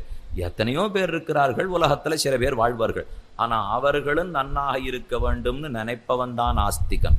ஏனெனில் எந்த நாஸ்திகனா இருந்தாலும் அவனும் எங்க கண்ணனுடைய அதே சரீரம் தான். நாம பெருமாளுக்கு சரீரம்னா அவனும் பகவானுக்கு சரீரம் தான். அவனுக்கு மட்டும் வேற அந்தராத்மா, எனக்கு மட்டும் வேற அந்தராத்மாவன்னு. இரண்யகசிபுவுக்கு எந்த திருமால் அந்தராத்மாவோ பிரகலாதனுக்கு அதே திருமால் தான் அந்தராத்மா. இரண்யகசிபு தம் பிள்ளை பிரகலாதனை பார்த்து கேட்டார், என்னுடைய நாமத்தை சொல்லாதே, யாருடைய நாமத்தை சொல்லுன்னு உங்களுடையந்து யாரோ தூண்டி விடுறா, அவனை யாருன்னு எனக்கு அடையாளம் காட்டுடு, நான் ஒரு கை பார்த்துக்கிறேன் அப்படின்னு சொன்ன உடனே பிரகலாதன் ரொம்ப வேடிக்கையா திரும்ப சொன்னான், இந்த கேள்வி கேட்க சொல்லி உன்னை எவன் தூண்டினானோ அவன் தான் என்ன நாராயண நாமன் சொல்ல சொன்னியும் தூண்டினான். உன்னை தூண்டுறவன் ஒருத்தன், என்ன தூண்டுறவன் ஒருத்தனா? தாத்தக அக்கேன சாஸ்யதே சாஸ்தா விஷ்ணு அசேஷானாம் ஜெகதோ யோ அவ்வய பிதா. விஷ்ணு தான் எல்லாருக்கும் சாஸ்தாவாக உள்ளுக்குள்ளிருந்து தூண்டுகிறான். ஆக நாஸ்திகன் மூர்க்கனாக இருக்கிறான். அவனுடைய மௌர்க்கியமே அவனுடைய நாஸ்திக தன்மைதான் என்று ரெண்டையும் சேர்த்து சொன்னார். நாஸ்திகோ மூர்க்க உச்சதே. நாமே கூட ஈஸ்வரனுடைய திருவடிகளை நம்பாமல் வேற ஏதான உண்டுன்னு சொல்ல ஆரம்பிச்சா நாமும் நாஸ்திகர்கள் தான். அவர் திருவடி தான் உண்டு. அசன்னேவச பவதி அசத் பிரம்மேதி சேத்வேத அஸ்தி பிரம்மேதி சேத்வேத சந்தமேனன் தத்தோ விதுகு. அப்ப அவனை மட்டும் நம்புகிறான், மற்றவத்தை இல்லைங்கிறான். ரொம்ப உயர்த்தியான ஆஸ்திகர்கள் எல்லாமே கொஞ்சம் நாஸ்திகம் பேசுவா. என்னன்னு யோசித்து பார்ப்போம். அவர்களை பொறுத்த வரைக்கும் பெருமானை தவிர வேற ஒண்ணுமே கிடையாது இல்லையோ? அதனாலே என் பேர்ல இருக்கிற எண்ணிக்கையை போட்டு பேரை மாத்திக்கலாம், ஜோசிய ஜாதகத்துல சொன்னபடி என்னென்ன பரிகாரம்லாம் பண்ணிவிடலாம், இப்படின்னெல்லாம் நிறைய பேர் இப்போ பிரச்சாரப்படுத்திகிட்டே இருக்காளோ இல்லையோ? இதெல்லாத்தையும் ஆஸ்திகம் ஒத்துக்கவே மாட்டான். அவனுக்கு இதெல்லாம் உண்டுன்னு சொல்ல ஆரம்பித்தா அப்போ பகவான் நாஸ்தின்னு ஆகிடும். அது ஒன்று தான் அவர் ஆஸ்தின்னு ஒத்துப்பார். இப்போ நம்ம பேரை மாத்துறதுங்கிறது ரொம்ப புது மோகமாக இருக்குது. அவரவர்களுக்கு ரொம்ப மெயின் தபஸ் பண்ணி கல்யாணம் பண்ணி தாயார் தகப்பனார் குழந்தை பெற்று பேரை வச்சா அந்த பேரில் காலை வாங்கு காலை போடு உடையன்னு எதான் நம்ம சொல்லியிருந்தோம்னா, இப்போ எனக்கு பேர் கிருஷ்ணன் எங்கள் தகப்பனார் வச்சார், யாரோத்தர் எப்படி அந்த பேரை மாற்ற முடியும்? அப்புறம் பெத்தவருக்கு அது பண்ண பெரிய தோஷமாயிடாதோ? அப்படியே நான் மாற்றிக்கணும்னாலும் அவருக்கு தான் மாற்ற உரிமை. பிறக்கிறச்சே எனக்கு அந்த சக்தி இருந்தால் நானே பேரை தேர்ந்தெடுத்துட்டு இருக்கணும். நிச்சயமாக உங்களுக்கும் இல்லை, எனக்கும் இல்லை. அப்படி இருக்கிறச்சே அவர்களை நம்பித்தானே பேர் வச்சுருந்தோம். இந்த பேர் வைக்கக்கூடிய அதிகாரமே அவர்களுடையது. அது பரபிரம்மம் பார்த்து தாய் தந்தையருக்கு கொடுத்திருக்கிற அதிகாரம். நீங்கள் மாற்றிக்கணும்னு இருந்தாலும் அப்பா அம்மா ஒத்துண்டா தான் நாம் மாற்றிக்க முடியும். அவர்கள் இல்லைன்னு சொல்லிட்டால் அது மாற்ற அதிகாரம் முடிஞ்சு போச்சுன்னு அர்த்தம். அப்படி ஒருவேளை அவர் ஜீவித்த ஜெசையில இல்லைன்னு வச்சுப்போம், அவர்கள்லாம் பரமத்துக்கு போயிட்டார்கள்னுட்டா இனிமே நாம போய் மாற்றிக்கவே முடியாது. இப்படி யோசிச்சு பாருங்களேன். அதை மாற்றினுட்டா எனக்கு செல்வம் கொட்ட போகிறது அப்படின்னு சொல்கிறாலும் இல்லையோ? அதை மாற்றினுட்டா கொட்டும் வாஸ்தவம். ஆனால் அதை மாற்றினுட்டேன்னா எங்கள் தாப்பனார் மனசில் தேள் கொட்டுறாப்பில் இருக்குமே. நான் பார்த்து இந்த பிள்ளைக்கு பேரை வச்சேன், அதை போய் என்னமோ மாற்றிக்கிறாரே. இப்படி வேணால் நீங்கள் கேளுங்க. அவர் வச்ச பேரை தப்பாக வச்சுட்டார், இவர் தான் இன்னைக்கு புதுசாக சரின்னு சொல்கிறாருன்னா அப்படி ஒன்றும் நடக்கிறதாவே தெரியல. வைக்கப்பட்ட பெயர் அத்தனையும் சம்ஸ்கிருத பெயர். நாம் தமிழை பற்றி ரொம்ப வசதியாக நினச்சிக்க வேண்டியதுதான். ஆழ்வார்கள் பாசுரங்களை ஏற்றம் படைத்தவை. சம்ஸ்கிருதத்துக்கு நிகராதது தான் தமிழ். இருந்தாலும் சம்ஸ்கிருதம்ங்கிறது தாய் பாஷை. அதை சார்ந்து தான் எந்த பாஷையுமே இருக்க முடியும். அப்படிங்கிறது தமிழுக்கு ஏற்பட்ட ஒரு தோஷமே அல்ல. ஆகஸ்தியமும் அனாதின்னு சொல்லுவார்கள். அவ்வளவு உயர்ந்த பாஷை தான் சம்ஸ்கிருதம். ஒரு கண்ணாய் திராவிடமாகிற தமிழ் ஒரு கண்ணாகத்தான் இருக்க வேண்டும். ஆனால் அநேகமான பெயர்கள் சம்ஸ்கிருத பேரைத்தானே வைக்கிறோம். இப்போ விஷ்ணு சஹஸ்ரநாம அத்தியாயத்துல தான் பேர் வைக்கிறோம். இந்த பேர் வைக்கிறதுக்கு ரொம்ப நாளாக பார்த்தார் பெருமான். பீஷ்மாச்சாரியரை கூப்பிட்டு, என் அப்புறம் பிறக்க போகிற குழந்தைகளுக்கெல்லாம் பேர்லாம் தெரிய போகிறது இல்லை, நீர் இன்றைக்கே ஒரு சாஸ்திரநாமம் பாடி வையும், என் பேரை சொல்கிறீரோ இல்லையோ அவர்களுக்கு பேர் கொடுத்தாகணும், அதுக்காகவலான சாஸ்திரநாமம் பாடுன்னா பாடிவிட்டார். ஆனால் இன்னைக்கு சாஸ்திரநாமத்தை சொல்லுன்னா சொல்ல மாட்டேங்கிறான். ஆண் பெண் குழந்தை பிறந்த உடனே ஆணுக்கு 1000 பேர், பெண் குழந்தைக்கு 1000 பேர்னு ஆங்கிலத்தில் புஸ்தகம் போட்டிருக்கா. அதை 250 ரூபாய் கொடுத்து வாங்கினது அதை பிரித்து புரட்டி புரட்டி படித்து பிள்ளைக்கு பேர் வைக்கிறார். இதுக்கு ஒன்றுமே காசு செலவில்லாமல் எங்கள் குரு சின்ன வயசுலேயே சஹஸ்ரநாமம் சொல்லி கொடுத்தார். அதை ஒழுங்காக தெரிஞ்சு சொல்லிட்டு இருந்தால் இத்தனை நாளைக்கு 1000 பிள்ளைகள் கூட பெறலாம். ஏன்னா அத்தனை பேர் வச்சிருக்காரோ இல்லை பெருமாள். அத்தனை தூரம் பேர் வைக்கிறதுக்கு வசதி வாய்ப்பு இருக்கிறச்சே நான் எதுக்கு எத்தையோ தேடிக்கொண்டு போக வேண்டும்? ஆங்கிலத்தில் இருந்தாலோ புதுசாக புஸ்தகம் வந்தாலோ மோகம். பழமைன்னு எதான இருந்ததுன்னா அதை நம்ம மனசு ஏற்றுக்கிறதே இல்லை. ஆனால் அதில் இருக்கிறதான் திரும்ப திரும்ப நாம் எழுத முடியுமே தவிர புதுசாக நாம கண்டுபிடிச்சிட முடியாது. சம்ஸ்கிருத பாஷைப்படி ஒரு பேரை சரியாக வச்சாச்சுன்னால் அதுக்கப்புறம் ஹ்ரஸ்வத்தை தீர்க்கமாக்குறதோ தீர்க்கத்தை ஹஸ்வமாக்குறதோ காலை எடுக்கிறதோ காலை போடுறதோ எல்லாம் செய்யவே முடியாது. இப்போ என் பேர் கிருஷ்ணா, எனக்கு இது சரியாகவே இல்லை, அதான் நீர் ரொம்ப தூரம் கட்டப்பட்டீர், அதனால் இந்த பேரை நீர் மாற்றினுடும், இல்லைன்னா ஏழை நாட்டு சனி ரொம்ப படுத்தும், அதுலேருந்து நீர் தப்பிக்கணும்னா இந்த கிருஷ்ணாங்கிற பேரை மாற்றிக்கும், ஒரு காலை சேர்த்து கிருஷ்ணா அப்படின்னு எழுதினுடும்னு ஒருத்தர் சொன்னார். யாரும் சொல்லலை, சொல்கிறேன் அப்படின்னு ஒருத்தர் சொன்னார்னு வச்சுப்போம். சொன்னால் எனக்கு நான் உடனே மாற்றினுட்டா என்ன தெரியுமா ஆகும்? அப்படியே அந்த பேரை மாற்றினுட்டா கிருஷ்ணாங்கிறது வேறொருத்தியை குறிக்கும். கிருஷ்ணாங்கிறது ஸ்திரீலிங்க சொல், கிருஷ்ணஹாங்கிறது புல்லிங்க சொல். கருப்பாக இருக்கிற ஆண்மகனை கிருஷ்ணஹாங்கிறது குறிக்கும், கருப்பாக இருக்கிற பெண்ணை கிருஷ்ணாங்கிறது குறிக்கும். மகாபாரதத்தில் திரௌபதிக்கு கிருஷ்ணான்னு பேர். இப்போ இவர் பாட்டுக்கு கால் வாங்குன்னு சொல்லிட்டு போயிட்டா நான் கிருஷ்ணனாக இருக்கிறவர் இப்போ திரௌபதியாவை மாற முடியும்? அதனால் இந்த மாதிரி பல அனர்த்தங்கள்லாம் போய் விளையும். எந்த இடத்துல காலை போட்டாலும் காலை வாங்கினாலும் சம்ஸ்கிருதத்தில் இது இடமே இல்லை. தாத்துவிலிருந்து தான் சப்தங்கள் பிறக்கும். ஓரொரு சப்தத்தையும் பிரகிருதி பிரத்யங்களாக பிரிப்பர்கள். பிரகிருதி படிதான் இருக்கும், பிரத்யப்படி தான் இருக்கும். நம்ம இஷ்டத்துக்கெல்லாம் நீட்டி வளைச்சு இதெல்லாம் எதில் தெரியுமோ பண்றா? ஆங்கிலத்தில் பேரை எழுதி வச்சுன்னு பண்றார்கள். முதல்ல பேர் எழுதப்பட்ட பாஷையே ஆங்கிலம் இல்லை. அப்படி இருக்கிறச்சு அதில் நாம் எழுதின்னு இருக்கிறதே ஒரு முட்டாள்தனம். இதுக்கு மேலே அதை வேற மாற்றிக்கோ காலை வாங்க கையை போடுன்னு சொல்லிட்டோம்னா இதெல்லாம் அர்த்தம் இல்லை. இந்த மாதிரி தப்பான ஒரு சாஸ்திரத்தை வச்சுலாம் நமக்கு கூரைய பிச்சுலாம் வரவும் வராது. அதனால் நம்புற அளவுக்கு தான் நம்ப வேண்டும். இதை போல சில மூட நம்பிக்கைகள்லாம் நம்ம ஆட்பட்டுட்டோம்னால் உடனே நெஜ நாஸ்திகன் நம்மளை பிடிச்சிக்கிறான். இதை போல இல்லாது போல அதெல்லாம் சொல்லி பாருங்க.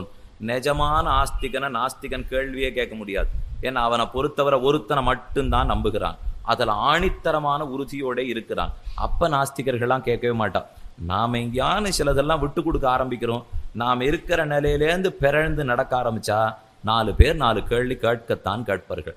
ஆக நாஸ்திகா மூர்க்க உச்சதே. 106வது கேள்வி. கஷ்ட காமஸ்யாது. எது காமம்? காமஹா சம்சார ஹேது. காமந்தான் சம்சாரத்துக்கெல்லாம் ஹேது. சம்சாரம்னா நாம் மறுபடியும் பிறக்கிறோம். இதற்கு எது ஹேது? ஜன்மா. பிறக்கிறதுனால தான் சம்சாரம். ஜன்மாவுக்கு எது ஹேது? வாசனா. வாசனாவுக்கு எது ஹேது? கர்மா. கர்மாவுக்கு எது ஹேது? காம. இப்படி சங்கிலி தொடர போல வைத்துக் கொள்ள வேண்டும். நாம பிறக்கிறோம், பிறக்கிறதுக்கு கர்ம வாசனை காரணம். பிறந்தே பழகிவிட்ட மொழியும், அதனால கர்ம வாசனைன்னு சொல்லுவார்கள். வாசனைன்னா உன்னையே நான் பண்ணிட்டு வந்திருந்தா அந்த நினைவு என்னை விட்டு பிரியாமல் இருக்கிறது வாசனை. இப்போ இந்த புஷ்பத்தை இங்கேயே ஒரு 2 மணி நாள் உபன்யாசம் முழுக்க வைக்கிறேன். இந்த இடத்துல அந்த புஷ்பத்தினுடைய வாசனை பிடிச்சிக்குமோ இல்லையோ? இதை எடுத்த பிற்பாடு ஒரு 10 நிமிஷத்துக்கு இந்த இடத்துல இந்த வாசனை இருக்கும். அதே போல என்னுடைய போன ஜென்மம் முடிஞ்சு போய் ஆத்மா இன்னொரு சரீரத்தை எடுத்துனுட்டா கூட போன சரீரத்தோட அவர் ஏதோ கர்மாக்களை பண்ணி பழகி இருக்காரோ இல்லையோ, அந்த பழக்கம்ங்கிறது வாசனையா அடுத்த ஜென்மாவுக்கு வரும். அது கொண்டுதான் பாப காரியத்திலேயோ புண்ண காரியத்திலேயோ மூட்டப்படுகிறான். இந்த வாசனைக்கெல்லாம் அடியது காமம்ங்கிற ஆசை. ஆசைப்பட்டபடியால தான் கர்மா, கர்மத்தினால தான் வாசனை, கர்ம வாசனையினால தான் ஜென்மா, ஜென்மத்தினால தான் சம்சாரம், சம்சாரம் ஏற்பட்டா காமம், காமத்தினாலே கர்மா. இது எப்போ முடிய போறதுன்னே தெரியாது, இப்படியே சுத்தும். இதுல எங்கேயானு வெட்டி விடணும் இல்லையோ? இதிலிருந்து வெளியில வருவது எப்படி? இதிலே கர்மத்தை தொலைச்சுனுட்டா வெளியில வரலாம்னு தோணும். கர்மத்தை தொலைச்சிக்கிறதுக்காகத்தான் நம்ம பிறவியே எடுக்கிறோம். பிறந்த இடத்துல அனாதி காலமா சேமிச்சு வச்சிருக்கிற பாப்பங்கள் அது அத்தனையும் தொலைத்து விட வேண்டும்னு ஆசைப்படுவோம். கர்மாவை தொலைக்கிறதுக்காகத்தான் பிறவி எடுத்து காரியம் பண்றோம். ஆனா பண்ற இடத்துல மறுபடியும் கர்மாவை சம்பாதிச்சிருவோம். தொலைக்கிறதுக்கு மட்டும் வந்தால் தொலைச்சிட்டு புறப்பட்டு போகணும் இல்லையோ? ஆனால் வந்த இடத்துல ஏதோ 2 வேலை பார்க்குறாரு இல்லையோ, அந்த வேலைக்கு பாபமும் புண்ணியமும் கிடைக்கும். இந்த பாப புண்ணியங்கள்லாம் சஞ்சித கர்மா கோட்டியில் போய் சேர்ந்துடும். கர்மா 2 வகை. ஒன்றுத்துக்கு சஞ்சித கர்மான்னு பேர், இன்னொன்றுத்துக்கு பிராரப்த கர்மான்னு பேர். சஞ்சித கர்மானா மூட்டை அவிழ்க்கப்படாத கர்மா, ரொம்ப பெரிய மூட்டை. அந்த மூட்டை எங்கேயோ இருக்கு போல் இருக்கு, அது மூட்டையே தரக்கலே, அது சஞ்சித கர்மா. பெருமாள் என்ன பண்ணுறார்? அதிலேருந்து இவ்வளவு பாப்பம் எடுத்துப்பார். எவ்வளவு எடுத்துப்போறோ அப்படி எனக்கு தெரியாது, இவ்வளவு பாப்பம் எடுத்துப்பார். எடுத்துட்டு இதை இனிமே நீ போய் அனுபவித்து விட்டு வா அப்படின்னு நம்ம தலையில போடுவார். எந்தெந்த கர்மாக்கள்லாம் பலத்தை கொடுக்கறதுக்கு ஆரம்பிச்சுடுத்தோ அந்த கர்மாக்களுக்கு ஆரப்த கர்மா, பலத்தை கொடுக்க ஆரம்பித்த கர்மா ஆரப்த கர்மா. அதுதான் பிராரப்தம். பிராரப்தம்னுவோம். நம்ம வீட்டிலேயே எங்கேயான ஏதான சரியா நடக்கலைன்னா பிராரப்தம். அப்படிங்கிற அளவு அதுக்கு இதுக்கு சம்பந்தமே இல்லை. இப்போ எதற்கு வேணா பிராரப்த கர்மான்னு சொன்ன பிராரப்த கர்மானால தான் பிறந்ததே. அதை வேணா பிராரப்த கர்மான்னு சொல்லிக்கலாமே தவிர இந்த சின்ன சின்னத்துக்கெல்லாம் நம்ம கர்மாவெல்லாம் பிடிச்சி இழுக்க முடியாது. நம்ம வீட்டில் பண்ற சின்ன சின்ன தப்புக்கெல்லாம் ஏன் இப்படி பெருமாள் படுத்துறார் அப்படின்னு வேற ஆரம்பிப்பா. இப்படி இதுக்கெல்லாம் அவர் நம்மளை படுத்தின்றா அப்புறம் நம்மளால வாழறது கூட முடியாது. இதெல்லாம் நாமா தேடிக்கொண்டவர்கள். நம்முடைய பிறப்புங்கிறது கர்மாதீனமாக ஏற்படும். ஆக சஞ்சித கர்மா, அதிலிருந்து பலம் கொடுக்க ஆரம்பிச்சது பிராரப்த கர்மா. பிராரப்த கர்மாவை அனுபவிக்கிறதுக்கு இந்த லோகத்துல பிறப்போம். அனுபவிக்கிறச்சே அதை அனுபவிக்கிறதுக்காக ஒரு சரீரம் கிடைக்கிறது. ஏன்னா கர்மாவை அனுபவிக்கணும்னா ஆத்மாவால தனித்து அனுபவிக்க முடியாது. சரீரம் இருந்தால் தான் அனுபவிக்க முடியும். சரீரம் கிடைச்சுடுத்துன்னா அதை பாதுகாக்கிறதுக்கு ஏதானு செய்ய ஆரம்பிக்கிறோம் இல்லையோ. அப்படி செய்ய ஆரம்பிக்கிறச்சே பாப புண்ணியங்களை மறுபடியும் சேமிச்சிருவோம். இதை சேமித்தா இது எந்த கணக்குக்கு போகும்? இப்போ ஏற்கனவே 2 கணக்கு பார்த்துட்டோம், சஞ்சித கர்மா பிராரப்த கர்மா. இப்போ எதையோ சம்பாதிச்சோம் இல்லையோ, இது அப்படியே நேராக சஞ்சித கர்மாவில் போய் விழுந்துடும். இது பிராரப்த கர்மாவில் வராது. ஏன்னா மறுபடியும் சஞ்சித்தத்துலேருந்து எடுக்கணும். இந்த பிராரப்த கர்மா முடியறதுக்கு ஒரு 4, 5, 40, 50 ஜென்மாக்கள் ஆகலாம். இந்த ஜென்மங்கள்லாம் முடிந்த உடனே ஆயிடுத்து அப்படின்னு நம்ம பெருமாள்கிட்ட சொன்னா, இருக்கு இன்னும் எடுத்து தரேன் அப்படின்னு சஞ்சித கர்மாவிலேருந்து இன்னும் கொஞ்சம் எடுத்து கொடுப்பார். இது கொடுத்து கொடுத்து கொடுத்து ஒரு நாள் முடிஞ்சு போயிடணும் இல்லையோ. என்ன பெரிய மூட்டையா இருந்தா கூட எத்தனை ஜென்மாக்கள் ஆனாலும் ஒரு நாள் முடியணுமேன்னு கேட்போம். முடியும். மூட்டையை திரும்ப திரும்ப ரொப்பிண்டே இருந்தா எப்படி முடியும்? அந்த மூட்டையிலேருந்து எடுத்துட்டே மட்டும் இருந்தா முடியுமே தவிர, இது சின்ன வயசுலேருந்து பார்க்குற அதே கணக்கு தான். 30 அடி உயர கிணறு, 30 அடி ஆழமான கிணறு, தவளை கீழிருந்து ஏற பார்க்கிறது, 3 அடி ஏறுகிறது, 2 அடி விடுகிறது, எத்தனை நாளில் தாண்டும்? எத்தனை நாளாக இந்த கணக்கு பார்த்துட்டு இருக்கோம். நம்ம சின்ன வயசுல பாடம் படிக்க ஆரம்பிச்சாலும் இதுதான் கணக்கு. இந்த கணக்கை நீங்க அப்படி போட்டு பதில் சொல்லிடுவீர்கள். இந்த பதில் சொல்லச்சே எல்லாரும் தவறிடுவா. அப்போ ஒரு நாளைக்கு 1 அடி ஏறுறது, 3 ஏறுறது, 2 விடுறது, அப்போ 1 அடி முன்னேறும், 30 அடி இருக்கு, 30 நாள் அப்படின்னுச்சே உடனே தப்புன்னுடுவா. ஏன்னா கடைசியில் 27க்கு போறச்சே 3 அடியில தாவிடும் இல்லையோ. அதனால நாள் கணக்கு தப்பா சொல்லிட்டீங்கன்னா இந்த கணக்கெல்லாம் இருக்கட்டும். இப்போ கணக்கே வேற, புதுரே இங்கே வேற. ஒரு நாளைக்கு 3 அடி ஏறுறது, 4 அடி விழறது அப்படின்னா எத்தனை நாளில் கணத்தை தாண்டும்? விழாது, பள்ளம் வெட்டி கொண்டு உள்ளே போகும். இவ்வளவுதான் பதில் சொல்ல முடியும். இப்போ அதே போல நாம கர்மாவை தொலைக்கணுங்கிறதுக்காக வந்திருக்கிற இடத்திலே கொஞ்சம் கொஞ்சமா தொலைச்சா கூட சரின்னலாம். ஆனா எவ்வளவு தொலைக்கிறோமோ அதை விட அதிகமாக சம்பாதிக்கிறோம். அதனால மூட்டை கூடின்னு போறதே தவிர இது முடிகிற போகிற நாளே இல்லை. பராசரர் விஷ்ணு புராணத்துல தெரிவித்தார், ஒரு மனிதன் கல்ப கோட்டி சத காலத்திலேயும் அனுபவித்தாலும் முடிக்க முடியாத அளவு பாபங்களை அரை வினாடி பொழுதிலே சம்பாதிக்கிறான். விஷ்ணு புராணத்துல எழுதியிருக்கார். அப்பனா இவன் என்னைக்கு முடிச்சிட போறான்? அப்ப முடிக்கவே முடியாதோன்னு சந்தேகம் வரும். முடியும். கர்ம பலத்தை கிருபா பலத்தாலே தொலைத்து கொள்ள வேண்டும். நம்முடைய கர்மபலம் தொலைய வேண்டும் என்னால் பெருமாள் திருவடிகளை பிரார்த்தித்தா அவர் கருணை என்னும் அருள் என்னும் ஒழ்வாள் உருவி கிட்டிக்கிளைந்தவன்னு ராமானுஜன் உத்தந்தாதில தெரிவித்தார்.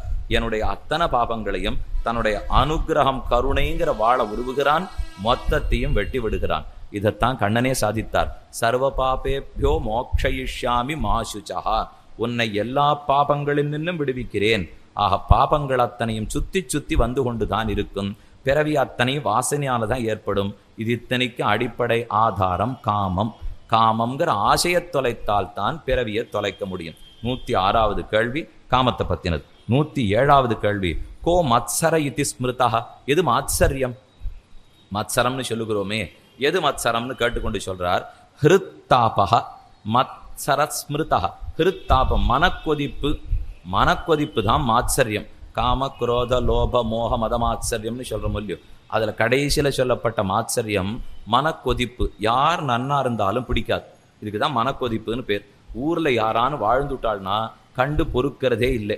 பிறர் மினுக்கம் பொறாமையில்லா பெருமையும் பெற்றோமே என்ன ஆர்த்தி பிரபந்தத்திலே பெரியஜியை ரொம்ப ஆச்சரியமா சாதித்தார். அதாவது தென்னரங்கன் சீரருளுக்கு இலக்காக பெற்றோம், மன்னிய சீர் மாறன்கலை உணவாக பெற்றோம், திருவாளன் திருப்பதியே இருப்பாக பெற்றோம், மதுரகவி சொல்படியே நிலையாக பெற்றோம். அது கடைசியா சொன்னார், பிறர் மினுக்கம் பொறாமையில்லா பெருமையும் பெற்றோமே. இன்னொருத்தர் நன்னா வாழ்கிறார்னா அதை கண்டு எவன் சந்தோஷப்படுகிறானோ அவன்தான் தானும் திருப்தி அடைகிறான். இன்னொருத்தன் வாழறானே நினைத்து இவன் துக்கப்பட ஆரம்பித்தாலோ, மனசு தாப்பப்பட ஆரம்பித்தாலோ, இவருக்கும் தாபத்தோடைய தான் வாழ்க்கை. ஏற்கனவே 3 கொதிச்சுன்னு இருக்கு நம்ம எல்லாருக்குள்ளேயும். அதுக்கு தாபத்திரயம்னு பேர். ஆத்தியாத்மிக, ஆதி தெய்வீக, ஆதி பௌத்திகங்கள். நாமா நமக்கு தேடிக்கிற தோஷங்கள் எத்தனையோ, இந்த இயற்கையா நமக்கு கொடுக்குற தோஷங்கள் கஷ்டங்கள் எத்தனையோ, தெய்வம் பார்த்து தள்ள போடுற கஷ்டங்கள் எத்தனையோ. இந்த மூணைத்தான் தாபத்திரயம்னு சொல்லுவோம். தாபத்திரயத்தாலே தப்தர்களாக நாம் தவிக்கிறோம்.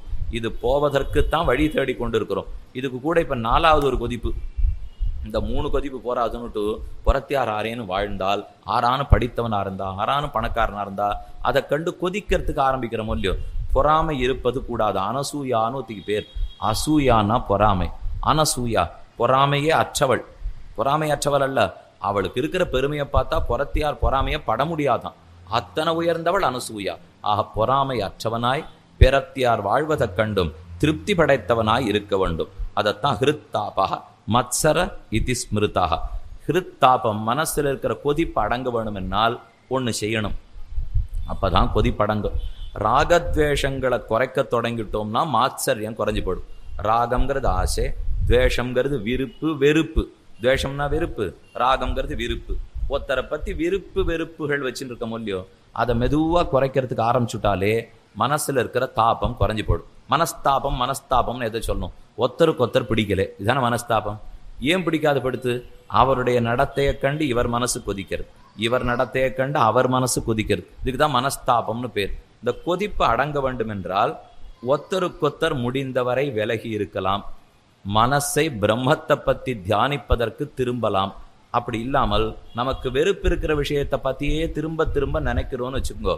அந்த வெறுப்பு வளர்ந்து வளர்ந்து மனசு முழுக்க அதுவே வியாபித்து நம்ம வேற ஒன்றை பத்தி நினைக்க ஒட்டாமலே பண்ணி நம்முடைய காரியங்களையும் கெடுத்து நன்னடத்தையும் கெடுத்துடும். அதனாலதான் இந்த வெறுப்பு ஏதானு ஒருத்தர் பேர்ல ஏற்பட்டா அப்பவே மறந்துட்டு புத்தியை திருப்பி அதே சமயத்துல சேஷ்டிதத்தை பத்தி நினைங்கோ. ஒருத்தன் நம்மள நன்னா நேரம் வெய்யறாருன்னு வச்சுக்கோ. வாய்க்கு வந்தபடி கேட்பார் சிவி சுடு கீழ்ம வசாவுடைய வையம் ஷேட்பால் பழம்பகவன் சிசுபாலம். அதை போல நம்ம ஓஹோன்னு ஒருத்தர் பிடிச்சு வெய்யறார். இது வெய்யறாரேன்னு மேல மேல நினைச்சா மனசுக்கு வாசனா பலத்தால திரும்ப திரும்ப அதுக்குள்ளேயே போகும். இந்த மனசு ஒரு குழிக்குள்ள போயிடுத்துனுட்டால் அதுல இருந்து வெளியில எடுக்கிறது ரொம்ப துர்லபம். சில இடத்துக்குள்ள சிக்கினுட்டோம்னா கால் அப்படியே இழுத்துன்னு போற சொல்லி ஒரு குகைக்குள்ள போயிட்டோம். அந்த குகை ஒரு வழி பாதை போயிட்டே இருக்குன்னா அது எங்கேன்னு தேடின்னு உள்ள போய் சிக்கினுடுவோம். காலை வைக்க வைக்க வைக்க புதகுழி இழுக்கிறது இல்லையோ, ஒரு புதகுழிக்குள்ள மாட்டினுட்டோம். நாம வெளியில வரணுங்கிறதுக்காக என்ன முயற்சி எடுத்தாலும் கை கால் அசைப்போம் இல்லையோ, அசைக்கிறச்சே புதகுழி இன்னும் பிடிச்சி கீழே இழுக்கும். பேசாம இருந்தா கூட கீழே போகாத இருக்கலாம். ஆனா புதகுழியிலேருந்து தப்பிக்கிறதுக்காக கை கால் அசைத்தால் இன்னும் கீழே இழுக்கும். அதே போல மனசுல யாரையோ பத்தி தாபம் இருக்குன்னு வச்சுங்கோ. ஒரே வழி, யாரை பத்தி நினைத்து தாபப்படுறோமோ அவர்களை மறந்து விட வேண்டும். அந்த மாதிரி ஒரு வியக்தியே நம்ம வாழ்க்கையில இல்லை அப்படின்னு நகர்த்திட்டு, எப்படி சுவாமி நகர்த்திட முடியும்? இருக்காரே அப்படின்னு நம்ம மனசுல தோணும். இருக்கட்டுமே, யாரும் இருக்க வேண்டாம்னு சொல்ல எல்லாரையும் போக்கிட முடியுமான்னா நாம அது ஈஸ்வரன் இருக்கவே இருக்கார் பார்த்துக்கிறது. அப்ப அந்த மனசு அவரிடத்தில் ஈடுபடாமல் அதை திசை திருப்பி அப்போதே ரொம்ப ஆச்சரியமான சேட்டித்தம், திருநாம சங்கீர்த்தனம், கதை கேட்கல், பஜனை பண்ணுதல், கோவிலுக்கு போதல், திருவிளக்கரித்தல், மாலை தொடுத்தல், எத்தனை காரியத்தை நம்ம முன்னோர்கள்லாம் வச்சு கொடுத்துருக்கா. அதை நோக்கி மனசை திருப்பிட்டோம்னால் இவரை சட்டுன்னு மறக்கிற மொழியோ ஒண்ணுமே இல்லை. விக்கல் எடுத்துட்டே இருக்கு. நிறுத்தணும்னா என்ன தெரியுமா சொல்லி கொடுக்குறா? அவ்வளவு சுலபத்தில் நிறுத்தவே முடியாது. அவ திகைப்படைகிறாப்புல அதிர்ச்சி அடைகிறாப்புல ஏதாவது ஒரு செய்தி சொல்லுங்க, மனசு மாறுறது சொல்லி விக்கல் நின்று போயிடும். விக்கலே மறந்து போயிடும். விக்கல் இத்தனை பண்ணிட்டே இருந்தாருன்னா திடீர்னு வேற எதுலையான மனசு போனா விக்கல் நின்று போற சொல்லியோ. மனஸ்தாபம் அதே போலத்தான். ஒருத்தரை கண்டு தாப்பப்பட்டு இருக்குனால் மறந்து விட்டு ராமனை பத்தியும் நரசிம்மனை பத்தியும் வராகனை பத்தியும் பூர்வாச்சாரியர்களை பத்தியும் பாசுரங்களை பத்தியும் நினைக்க போனால் தாபம் குறைந்து போகும். ஹிருத்தாபத்தை தான் மத்சரம்னு சொல்லுகிறோம். 108வது கேள்வி. கஹ அகங்கார இதி புரோக்தஹ. எது அகங்காரம்? யார் அகங்காரம் உடையவன்? மகா அஜ்ஞானம் அகங்காரஹா. பெரிய அஜ்ஞானம்தான் அகங்காரம். அனகமான தேகத்தை நான்கிற ஆத்மான்னு நினைக்கிறாரோ இல்லையோ, இதுதான் அஜ்ஞானம். அஜ்ஞானம்னா எதை பத்தினது? அர்த்த பஞ்சக ஞானம் இல்லாவிடில் அஜ்ஞானம். 5 விஷயத்தை பத்தின ஞானம் ஏற்படணும். இருந்தால் அகங்காரம் வராது. இந்த 5 விஷயத்தை பத்தின ஞானம் ஏற்படலே, அப்ப அகங்காரம் வந்துடும். எந்த 5ன்னு பார்ப்போம். சுவாமி எனக்கு என்ன 5? 500 தெரியும், 5000 தெரியும்னுவா. தெரிஞ்சிக்க வேண்டாத 5000 தெரிஞ்சு பிரயோஜனம் இல்லை. தெரிஞ்சிக்க வேண்டி 5 தெரிய வேண்டும். அழ்வார் அந்த 5ஐயும் திருவாய்மொழியில சாதித்தார். மிக்க இறைநிலையும் மெய்யாம் உயிர் நிலையும் தக்க நெறியும் தடையாகி தொக்கியலும் ஊழ்வினையும் வாழ்வினையும் ஓதும் குறுகையர்கோன் யாழினிசை வேதத்தியல் பரமாத்மஸ்வரூபம் ஜீவாத்மஸ்வரூபம், உபாயஸ்வரூபம், பிராப்பியஸ்வரூபம், விரோதிஸ்வரூபம். இந்த 5 திரும்ப சொல்கிறேன். பரமாத்மஸ்வரூபம், பரமாத்மாவை பற்றின உண்மை நிலை. ஜீவாத்மஸ்வரூபம், நம்ம பற்றின உண்மை நிலை. உபாயஸ்வரூபம், அவனை அடைவிக்கிற வழியை பற்றின உண்மையான ஞானம். பிராப்பியஸ்வரூபம், அடைந்து அனுபவிக்கிற புருஷார்த்தத்தை பற்றின ஞானம். விரோதி ஸ்வரூபம், என்னை எது அடைய ஒட்டாமல் தடுக்கிறதுங்கிற விரோதியை பற்றின ஞானம். இந்த 5 ஞானம் கண்டிப்பாக இருக்க வேண்டும். நீ இத்தனை நாள் வரைக்கும் இருக்கத்தான் போறேன்னு பெருமாள் மட்டும் எழுதி கொடுத்துட்டா அப்போ குறுக்க உடம்பு வரதை பற்றி கவலையப்பட மாட்டோம் இல்லையோ. அதனால தான் சொன்னார், மரம் சிவர் மதிலெடுத்து மறுமைக்கே வெறும பூண்டு புறம் சிவர் ஓட்டை மாடம் புரளும் போது அறிய மாட்டீர் அறம் சிவராகி நின்று அரங்கனார் காட்செய்யாதே. ஆக எது ஆச்சரியம், இந்த 9 துவாரங்கள் உடம்புல திறந்தே இருக்கச்சு ஆத்மா வெளியில் போகாது இருக்கே ஆச்சரியம். போறவன் போயிட்டே இருக்க போறான், மிச்சம் நாங்கள் சாஸ்வதமா இருக்கோம்னு நினைக்கிறோமே ஆச்சரியம். 121வது கேள்வி, கஃப் பந்தாக, எது நல்வழி, எது நான் பிடித்து கொள்ள வேண்டிய மார்க்கம்? ரொம்ப ஆச்சரியமாக பதில் சொல்கிறான். தர்க்கः அப்பிரதிஷ்டः ஸ்ருதயः விபின்னாः ந ஏகோ ரிஷி யஸ்ய மதம் பிரமாணம் தர்மஸ்ய தத்துவம் நிஹிதம் குஹாயாம் மகாஜனோ ஏன கதஸ்ஸ பந்தாக. எதை நோக்கி நான் பின்பற்றி நடக்க வேண்டும்? தர்க்கः அப்பிரதிஷ்டः, தர்க்கத்தினால பின்பற்றலான்னு பார்த்தா அது தர்க்கத்தினால எதை வேணா எப்படி வேணா நிரூபிச்சுடலாம். தப்பு தப்பாக கூட கடைசியில் நிரூபிக்கலாம், பிரத்யக்ஷ விரோதமாக கூட போடும். தர்க்கத்தை நம்பி போக முடியாது. ஸ்ருதயா விபின்னாக, வேத வாக்கியத்தின்படி போகலாமேன்னா அது நிறைய எத்தனைன்னு தெரிஞ்சுட்டு நான் வேதத்தின் பின்னே போவது முடியாது. நான் ஏகோ ரிஷி யஸ்யமதம் பிரமாணம், ஒரு ரிஷிப்படி நடக்கலாமேன்னு பார்த்தா ஒரு ரிஷி பண்ணத்தை இன்னொருத்தர் இல்லைங்கிறார், அந்த ரிஷி பண்ணத்தை இந்த ரிஷி இல்லைங்கிறார். அப்போ ஒரு ரிஷி இல்லை, நிறைய ரிஷிகள், பிரமாணம் எடுத்துக்க முடியல. தர்மஸ்ய தத்துவம் நிகிதம் குஹாயாம், தர்ம தத்துவத்தை வேதத்தை பார்த்து பின்பற்றலாமேன்னா அதை ரொம்ப முடைய என்னமோ குகையில் மறைச்சி வைக்கிறாப்பில் வச்சுருக்கா. எனக்கு எதான புரியறாப்பில் வேதத்தில் எழுதியிருக்கா, அதுவே எனக்கு புரியறதில்லை. அப்போ தர்க்கங்களை பின்பற்ற முடியாது. வேத வாக்கியங்கள் பலவாக உள்ளன, ரிஷிகள் பலராக இருக்கிறார்கள், தர்மமோ வேதமென்னு குகைக்குள்ளே மறைந்திருக்கிறது. பின் நான் என்ன செய்யலாம்? மகாஜனோ ஏனகதஹாச பந்தாக, அந்த வேதத்தை அறிந்திருந்த பெரியோர்கள், நம் குடும்பத்திலே இருந்த முன்னோர்கள், முன்னோர்கள் ஆச்சாரியர்கள், பூர்வாச்சாரியர்கள், அந்த முன்னோர்கள் சிஷ்டர்கள் எப்படி நடந்தார்களோ அவர்கள் நடத்தையை பார்த்து பின்தொடருவாய். இதுக்கு தான் இந்த சம்பிரதாயத்தில் குரு பரம்பரையை கற்றுக்கணும்வர்கள். ஏன்னா அதில் தான் சிஷ்டாச்சாரம் இருக்கும். பெரியோர்கள் இந்தந்த சந்தர்ப்பத்தில் எப்படி நடந்திருக்கிறார்கள் என்று தெரிந்து கொண்டு யத்யத் ஆச்சரதி ஸ்ரேஷ்டா தத்ததேவ இதரோஜனா ச யத் பிரமாணம் குருதே லோகஸ்தத் அனுவர்த்ததே. முன்னோர் மொழிந்ததன் படிதான் நாம நடக்க வேண்டும், அதுதான் சிறந்தது. 121. 122வது கேள்வி, காச்ச வார்த்திகா, தினப்படி நடப்பது எது? முடிய போகிறது இல்லையோ, அதனால் இப்போ கேள்வியெல்லாம் ரொம்ப அழகாக வைக்கிறார். தினப்படி நடக்கிறது நீ எதை பார்க்குற? தினப்படி சமையல் நடக்கிறது. பதில் சொன்னால் தர்மபுத்திரன் நிஜமாவே தான் சொல்லியிருக்கார், நான் வேடிக்கைக்கு சொல்லலை. இப்போ தினப்படி சமையல் நடப்பதை பார்க்கிறேன். அப்படியா? குழம்பு பண்ணிடா, சாற்றமுது பண்ணியா, கரியமுது பண்ணியா, மோரா, பிரசாதமா, எது? யார் பண்ணார்கள்? ஏது விறகு கட்டை, ஏது அடுப்பு, ஏது கரண்டி, இதெல்லாம் வரிசையாக கொட்டான் யக்ஷன். சொல்கிறேனே, தினப்படி நான் சமையல் பண்ணப்படுறதை பார்க்குறேன். பூமி தான் பெரிய பாத்திரம், காலந்தான் தளிக பண்ணுற சமையல்காரர்.